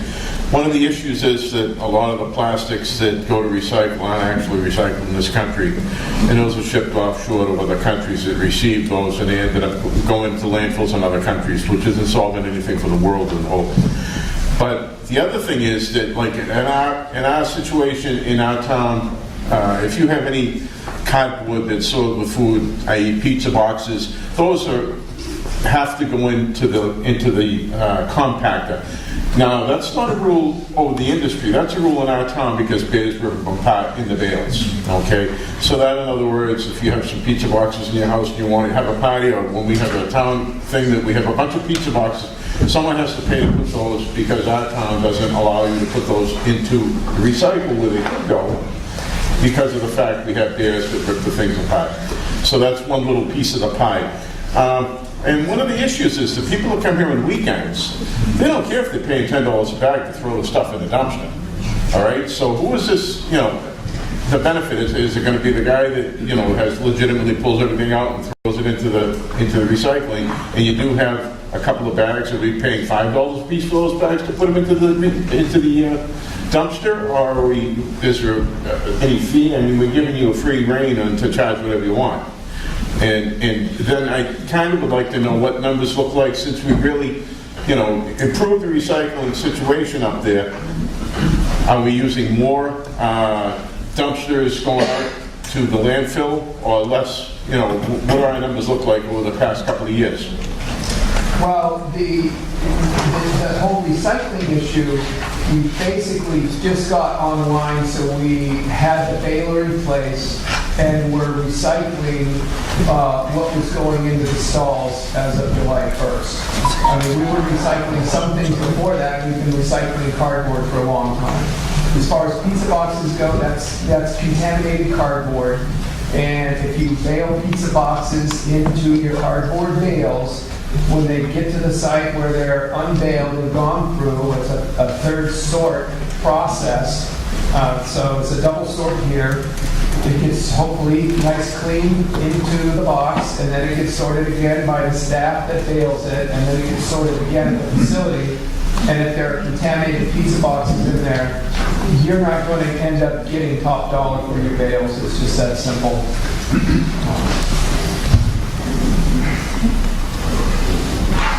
Okay, Jerry was next, and then I'll come back. I'm going to go over here though pretty quick. So. You mentioned that July 1st was when you put in the new recycling center. Have you noticed that the tipping fees have gone down since you put that in? We haven't seen much of a reduction in tipping fees. What we have seen is an increase in recycling revenue. It was for the first time we ended up with a truckload of bales from aluminum cans that went out because we didn't have the capacity to bale some of that stuff before. The balers weren't the right balers to bale aluminum. The load that went out, we got $16,000 for. We're bringing in revenue like we haven't in the past, but you've seen roll-off containers in those bays within the last 6 months, and I think it was some of the plastic, and that's your indication that it's not being baled and recycled. But everything that we bale and send out, we recycle. We've had a series of log jams. We didn't have storage facilities or containers up there adequate enough to hold the bales that we were baling, and we have storage containers up there now. They're We didn't really get the site work done in time to do that. I mean, we've had a lot of work that's been done up there by the highway department. We certainly would be able to provide the data for measuring things like that at next year's town meeting. If the stated goal is to reduce the tipping fees, and you find that the tipping fees, if it's approved, the pay-as-you-throw, and the tipping fees are not reduced, would you then discontinue the pay-as-you-throw? Well, the legislative body here is who's going to vote on whether you want to do this. These are the people that are going to vote on this tonight, and they can certainly vote to rescind that if they don't like the data.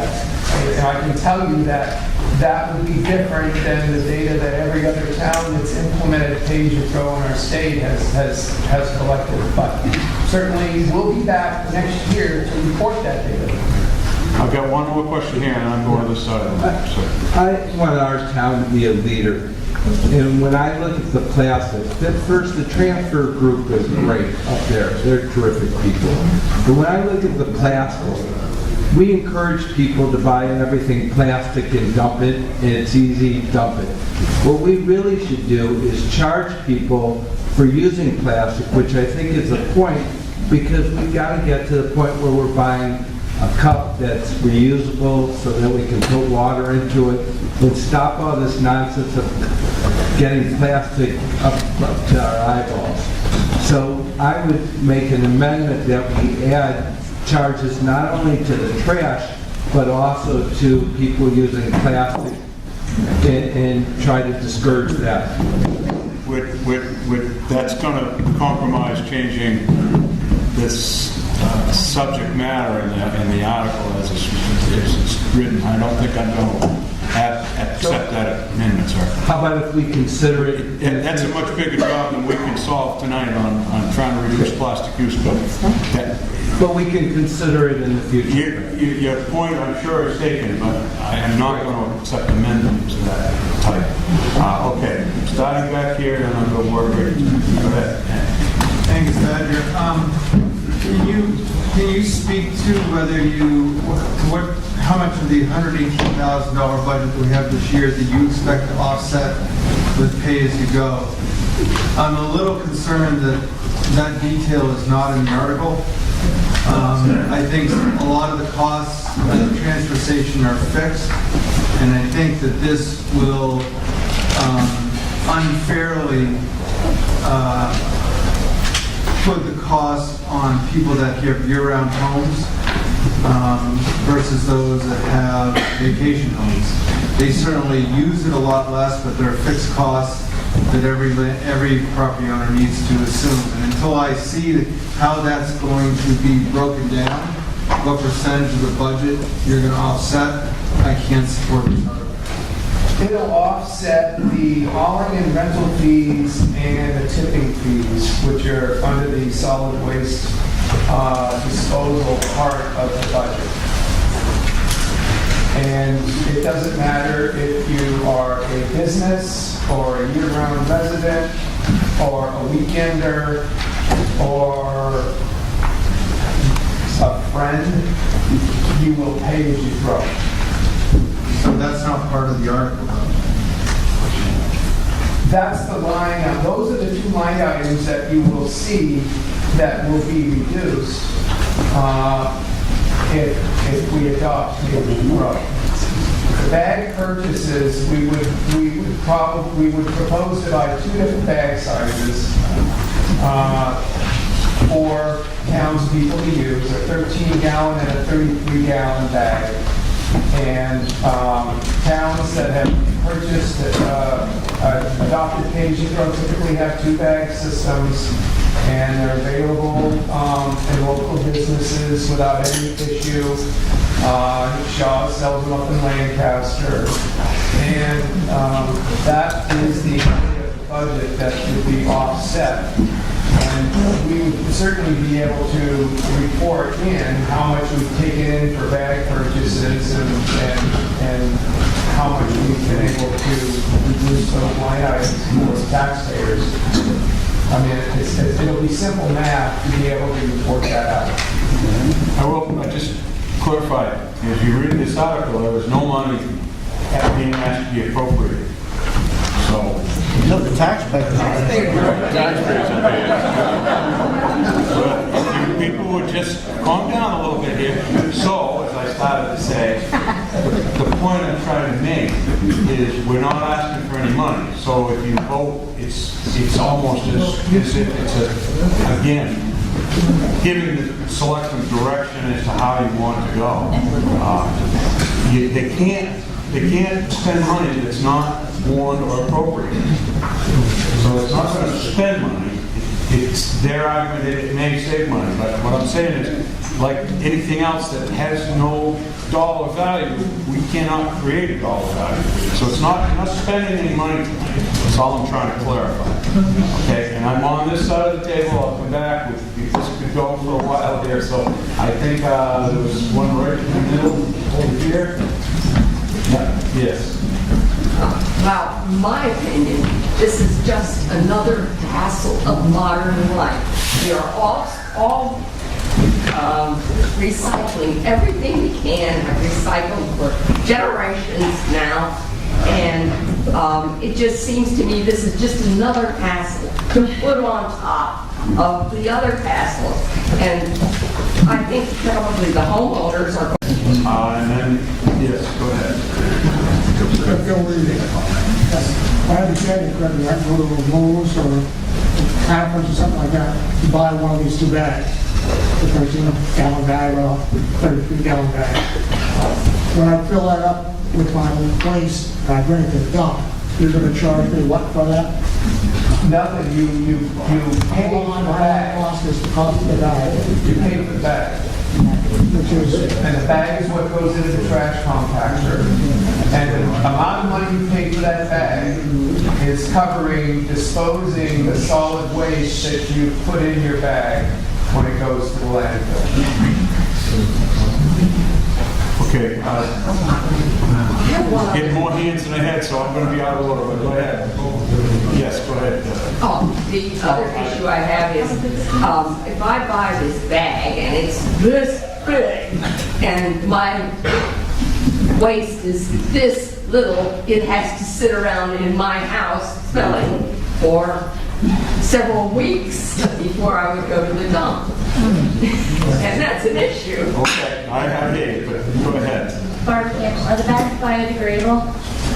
We could purchase biodegradable bags. They're substantially more. The biodegradable equivalent of the 33-gallon bag is something like 23 cents more.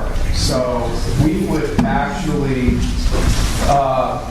propose that we start year 1 as a pilot and use the regular bags, and if it's successful and you don't feed us up next year at the town meeting and rescind pay as you go, then it would certainly be worth maybe even having 2 separate kinds. But the biodegradable bags also have a much larger minimum order.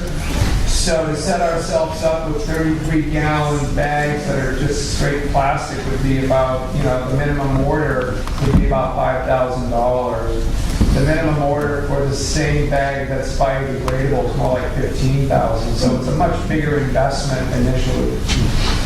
Yes, sir. Jim Lukowitz, Beach Hill Road. It just seems to me that the town could gather some more information to give us a better idea of what we're really getting into, what the cost is, and the tipping fees and so forth.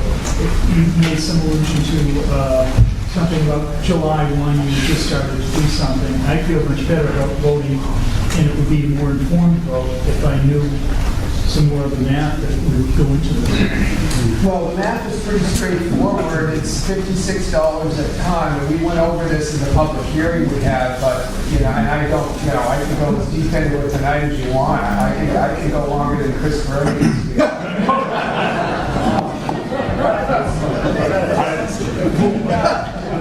You're getting it.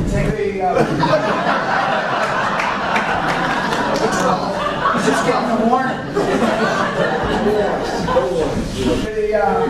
The hauling charge is $210 every time we go to the solid landfill up in Berlin. The the tipping fee is $56 a ton.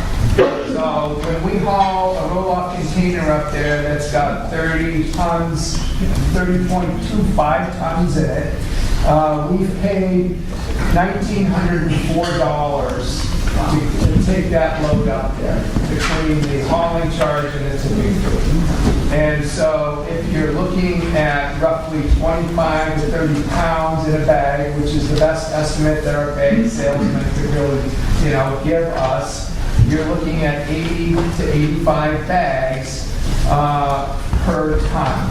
And that's how we determined that, most of these towns are charging about $1, $1.25, $1.50 a bag.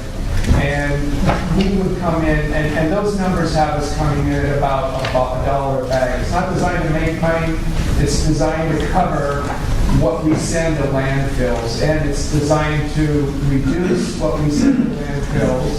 And it's designed to have people who bag and send solid waste to landfills pay their share of what they do. So what's the bottom line? Do you know how much money, excuse me, Jim Lukowitz from... Yeah, but I had other people ahead of you, so you need to raise your hand and ask. But go ahead, you're talking. I'm just wondering, do you have a bottom line of how much you predict the town would save? We predict that the town would save all of the hauling costs and the tipping fees, and this year you budgeted $20,000 for the hauling fees, and you budgeted and you approved $40,000 for the tipping fees, and we feel we're on the mark to say, obviously some of this has to be theory. We can't weigh each bag. But the most responsible cost estimates that we can come up with, and we couldn't come up with anything more responsible if we had 12 more months, to be frank about it, but that would have us, recouping all of those costs. Okay. $60,000. My question is answered. Okay. Anybody else over here that hasn't spoken? Mr. Logan, go ahead. The big problem I have is that we have a partnership with Bartlett. And these guys have turned a deaf ear to us. We're partners in the property up there, we're partners in the ambulance up there. Those people should be made to participate in this program. It's not right, because we're going to get hit by the freeloaders. Well, wait until your bag that isn't a page-and-throw bag ends up in their dumpster, and they'll end up probably wanting to support this next year. People always find a way. Go ahead. I just wanted to say that some people are asking about figures, and I believe we sent a mailing out earlier to everybody, which had all the figures in it, and then we had a hearing about it. So maybe people could just, maybe that you can get those figures from that mail. Yeah, all post office boxes, got the mailing that we went out and talked about composting and page and throw and the town savings, and it's Lancaster that we look at, and they feel like their solid waste budget dropped by, well, they say it did drop by, $60,000. All right. I'm going to get a couple of questions here, and then I'll get a couple of questions here. And I know there's a couple that's had their hands up a while, and we're gonna go ahead. I got Jerry 3 and Jerry 4, so go ahead. Jerry Doherty. I think when we're asking about costs, we're asking about two different costs. We're wondering how much is the tipping fees going to go down? Not for the town, but for all of us, because we're all paying the money. So are we going to reduce the amount of tonnage that we're sending to the landfill? Is that one of the stated goals? So we're going to do more recycling, and the tonnage that we're sending to the landfill is going to go down. And that number you can't give us, that's a prediction. You're hoping that it'll go down a little bit. So when we talk about what's been happening since July 1st, what we're wondering is how many less tons are we sending to the landfill because we're already recycling more? And then the other cost I think that we're asking, that you also can't tell us, is that you're talking about eliminating the tipping fees from the budget, meaning you get revenue to cover that. Well, we pay for that revenue. So my costs aren't going to go down. My costs are probably going to go up because there's about 750 people that live in this town all the time. And there's about 2,200 homes. So most of my tipping fees are being spread out through many more people that are going to be paying for the bags. So my out-of-pocket cost for the year, my taxes aren't going to go down more than I'm going to be spending for the bags. So I'm actually going to be spending more, is probably what's going to happen. So that's the math that I'm curious about. And the other point, too, is that I'd be willing to spend more money if I was sure that that was going to help the environment. And I'm not certain that it is. I think it's a bigger picture that needs to be asked. How are we recycling and what's the best way to do that? Those are the questions I'd like answered, not necessarily how much is the bag going to cost and how much is the whole. Well, there were a number of questions in there, and I didn't write any of them down. So if I missed something that you need clarification on when I come up for air, let me know.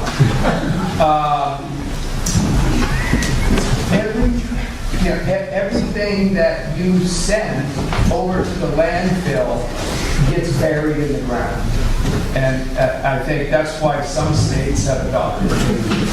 Vermont is a major growth state. So you're reducing your solid waste by recycling more. If 75% of the people are recycling relatively thoroughly, then 25% aren't. We've only been set up to take office paper for the last couple of months. We weren't able to put it anywhere to keep it dry. We got the information out on e-news. So the 3-year renovation project up there has not been fully functional. And then when we had nowhere to store bales, because our storage trailers hadn't arrived yet, because the ground hadn't really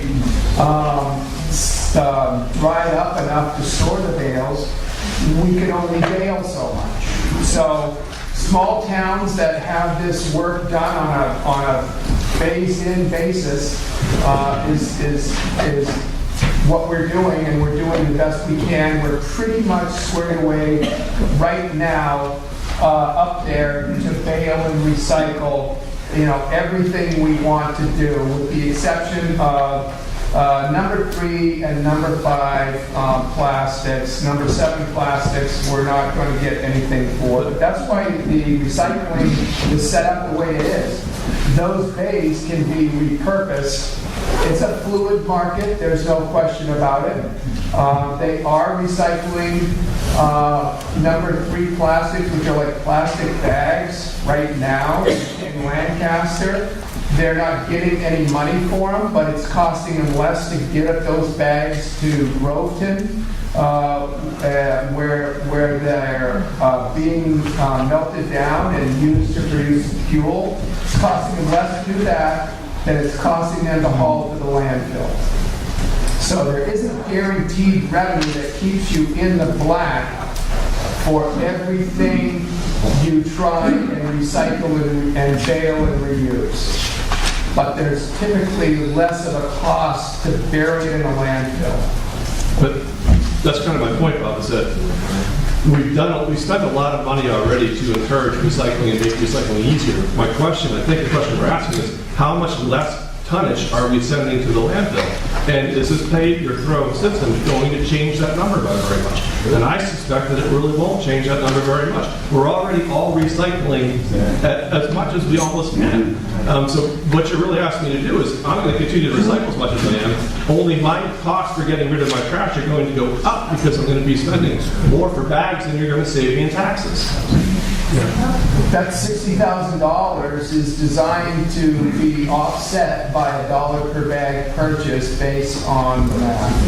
And I don't want to keep saying the same thing. I understand that my taxes are going to go down a little bit because you're not going to be spending that $60,000. But what I'm paying for bags is going to be more than what I'm saving in taxes. All right, I'm going to move to one more then for people that haven't had a chance to speak. Go ahead. 2 questions.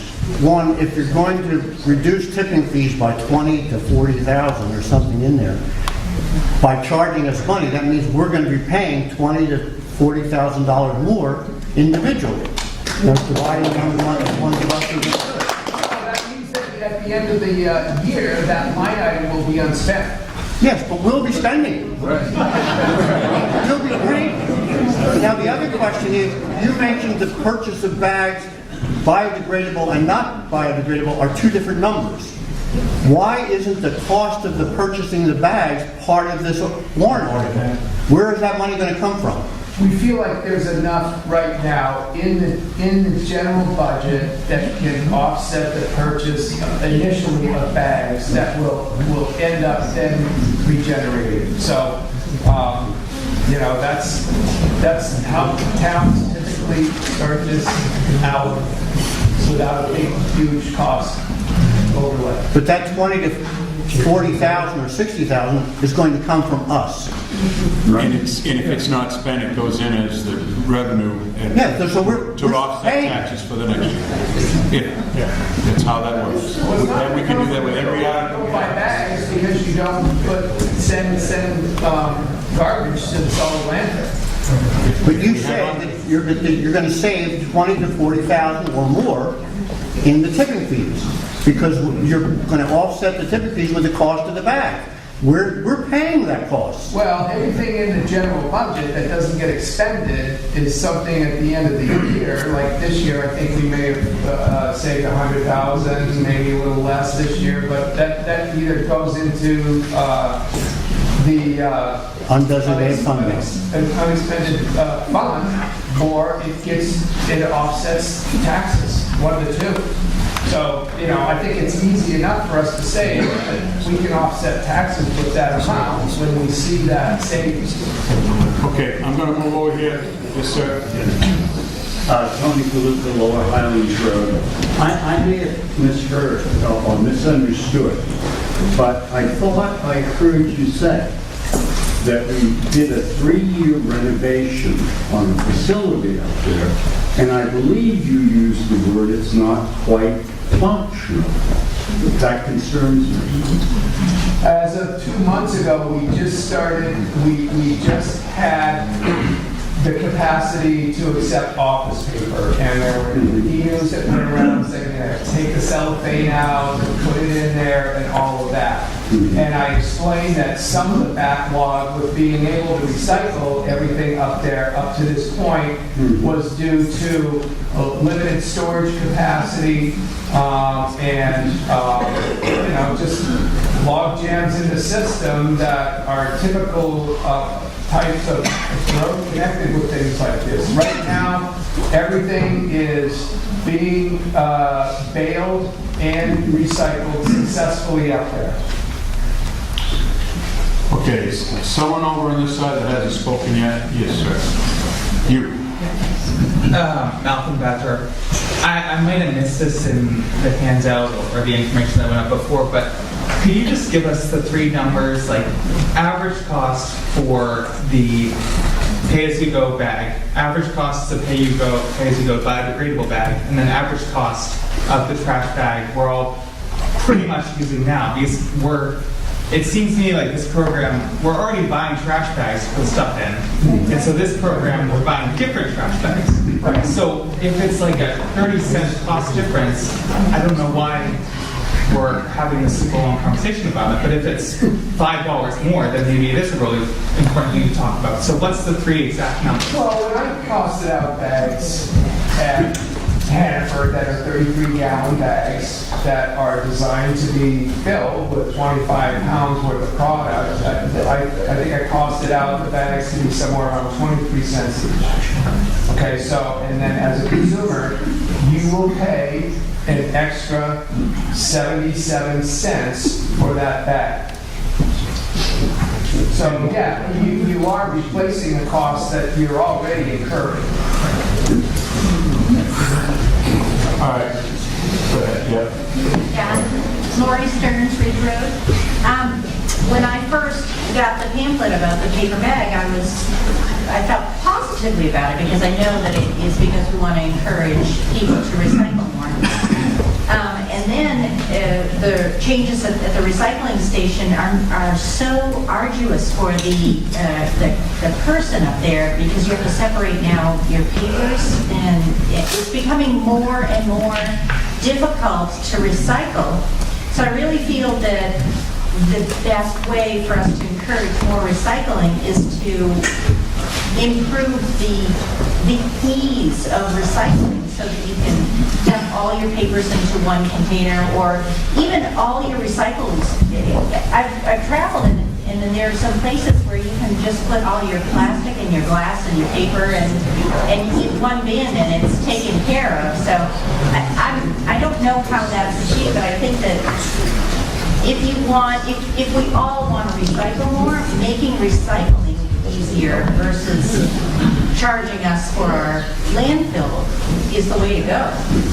Right, you're describing a single sort system, and those are the systems that are all going by the wayside right now. You can't end up with dry quality paper out of the single sort system. Everything contaminates everything else, and it makes for a big gooey mess at a recycling center where everything is taken to, and that is the part of the industry that's collapsing right now.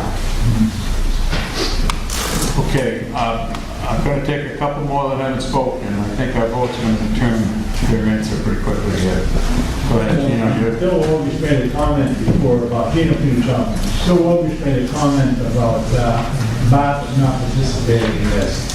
Just a trip down memory lane, 1990 or 91, town of Jackson put $50-something thousand into the budget for scales for the transfer station, okay?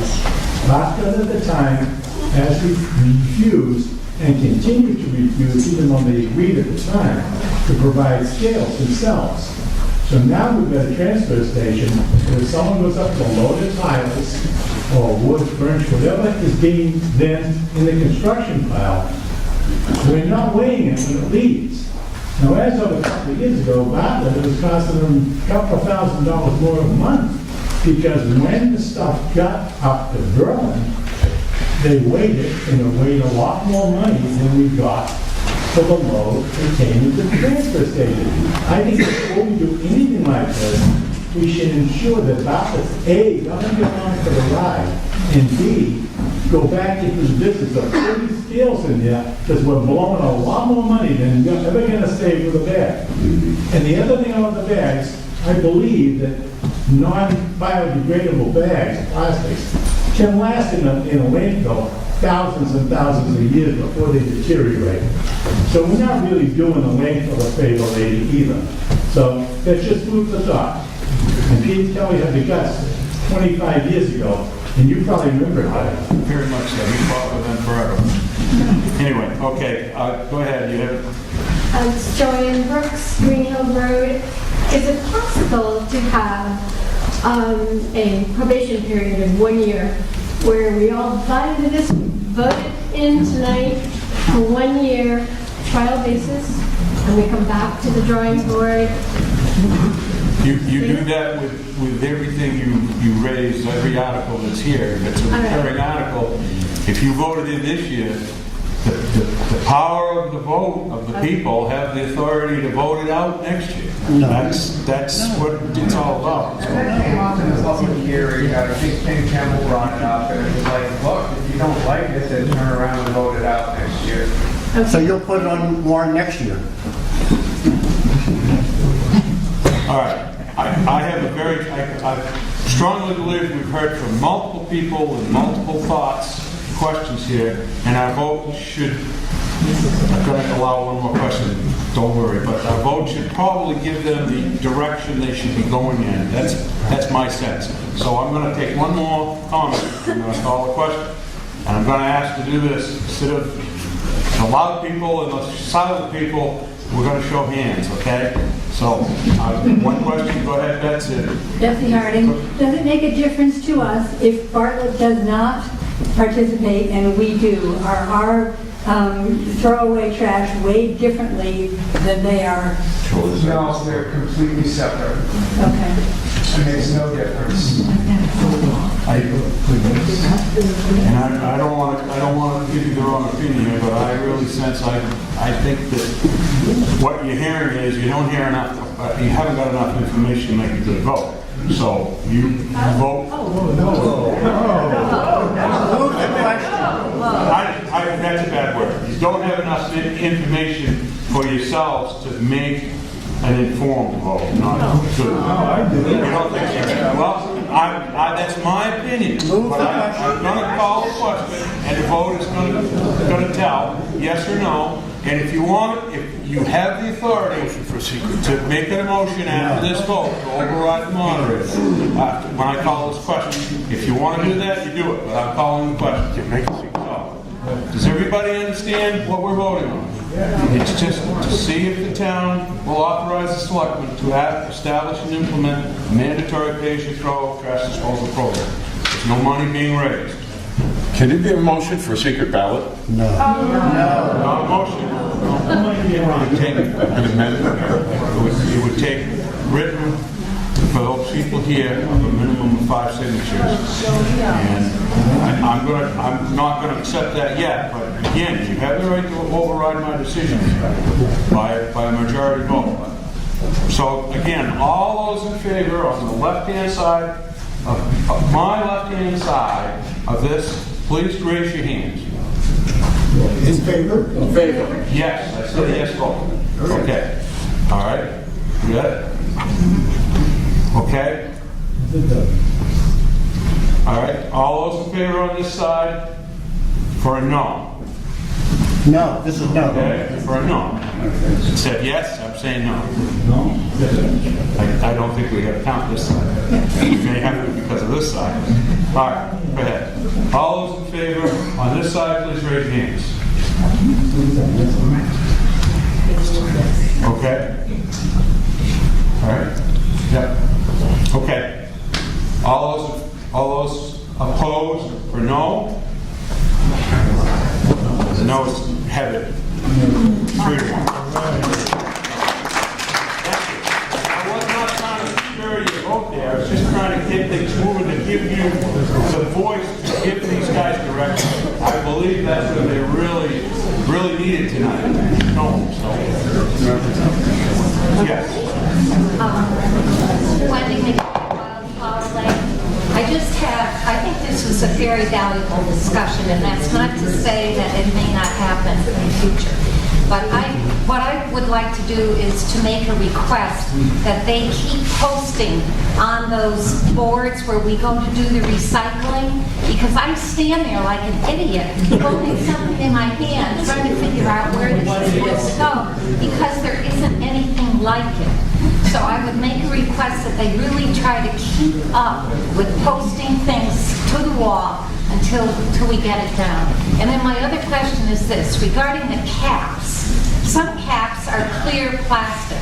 Other caps have an aluminum lining on the inside. What do we do with those? Good points. I think they will certainly take that into consideration. At this point, we disposed of this article only to try to keep things rolling here. I'm going to move to Article 17. Okay?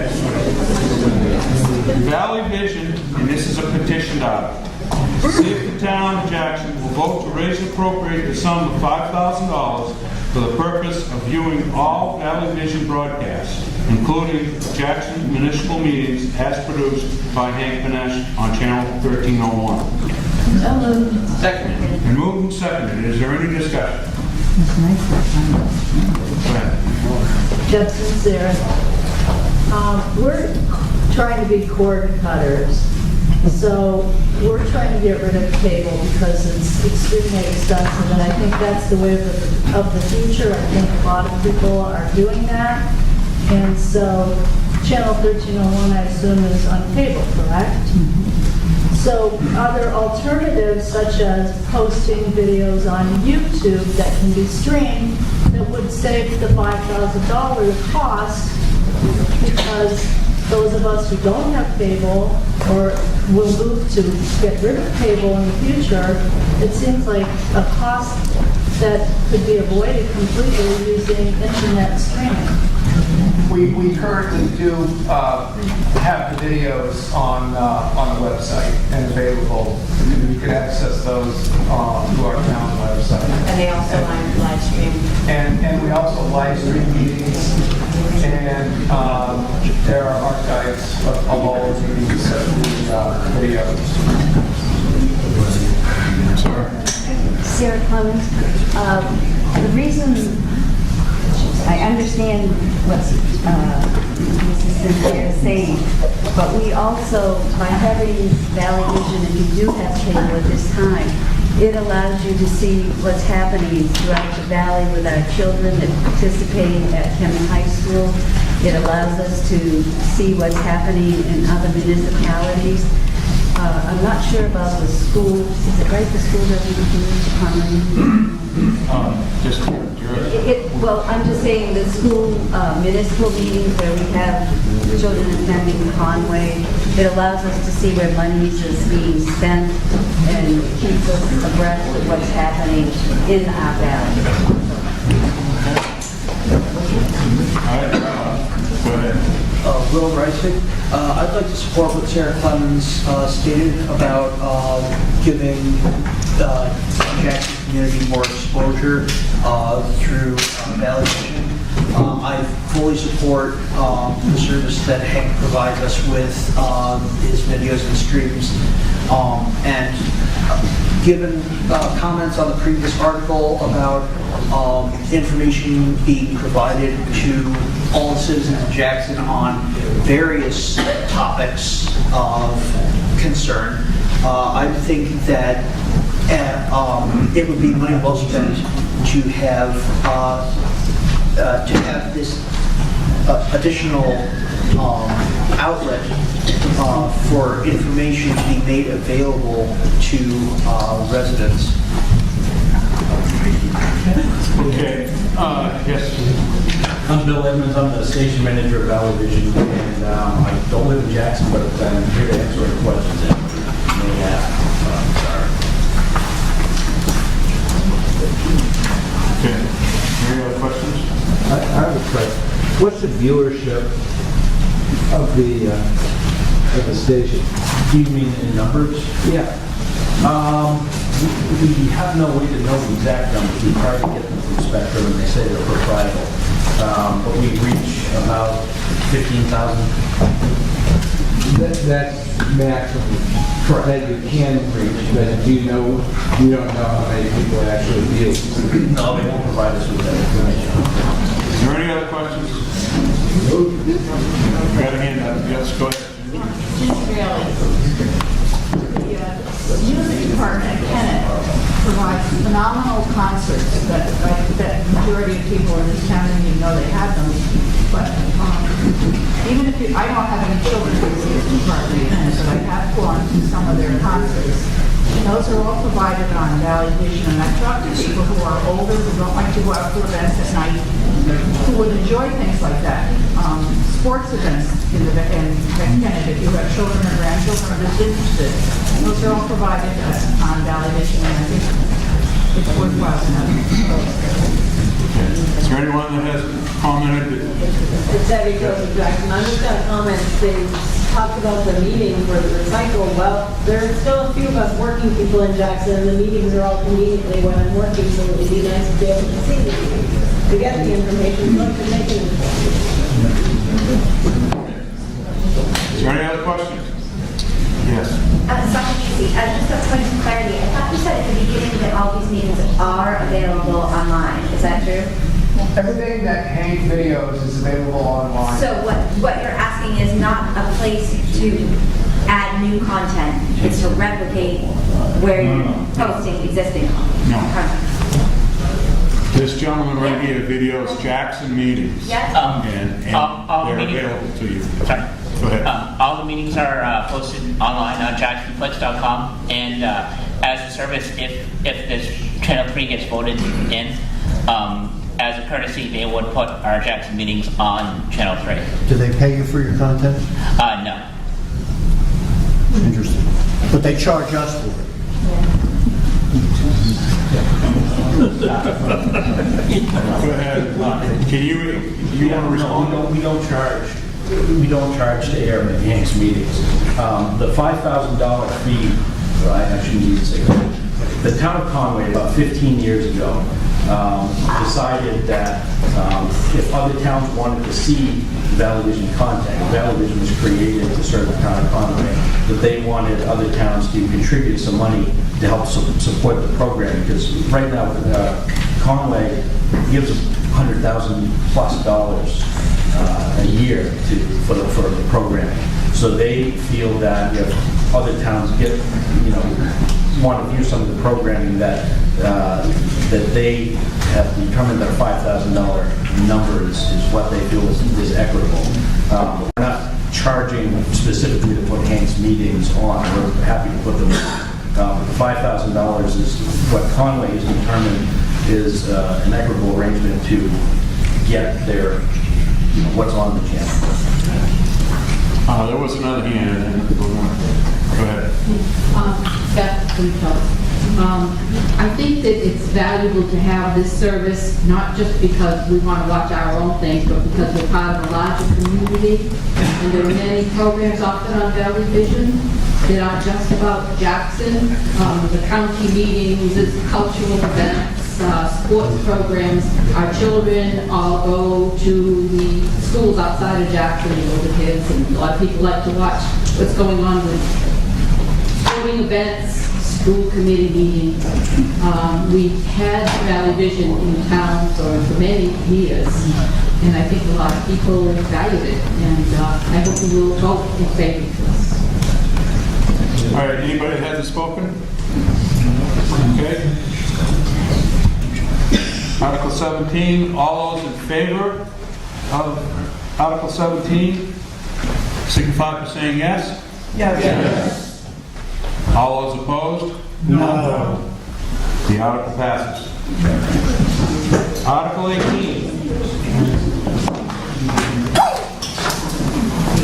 Article 18. To act upon any other business which may legally come before this meeting, and you cannot raise any money under this article. It's just a discussion. Sarah? Again, Sarah Clemens. As many people here might have witnessed on television, there was a fireman that gave his life for service in Berwick, Maine, to save another. And I would just like to say that I appreciate all of our volunteer firemen, and I appreciate our policemen, and I appreciate all the volunteers that work at the voting booths and any other members of our trust funds who are on the ballot and so on. I just want you to know that you are appreciated by me and I'm sure everyone else in town, so I just want to say thank you.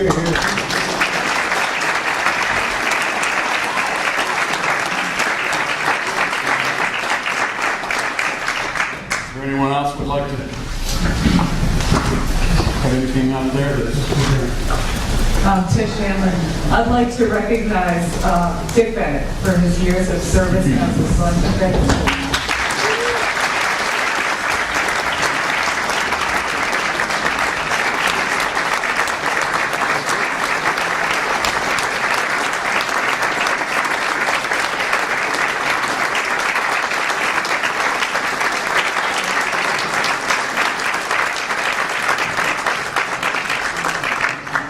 Thank you all for the opportunity to serve. It's been very rewarding.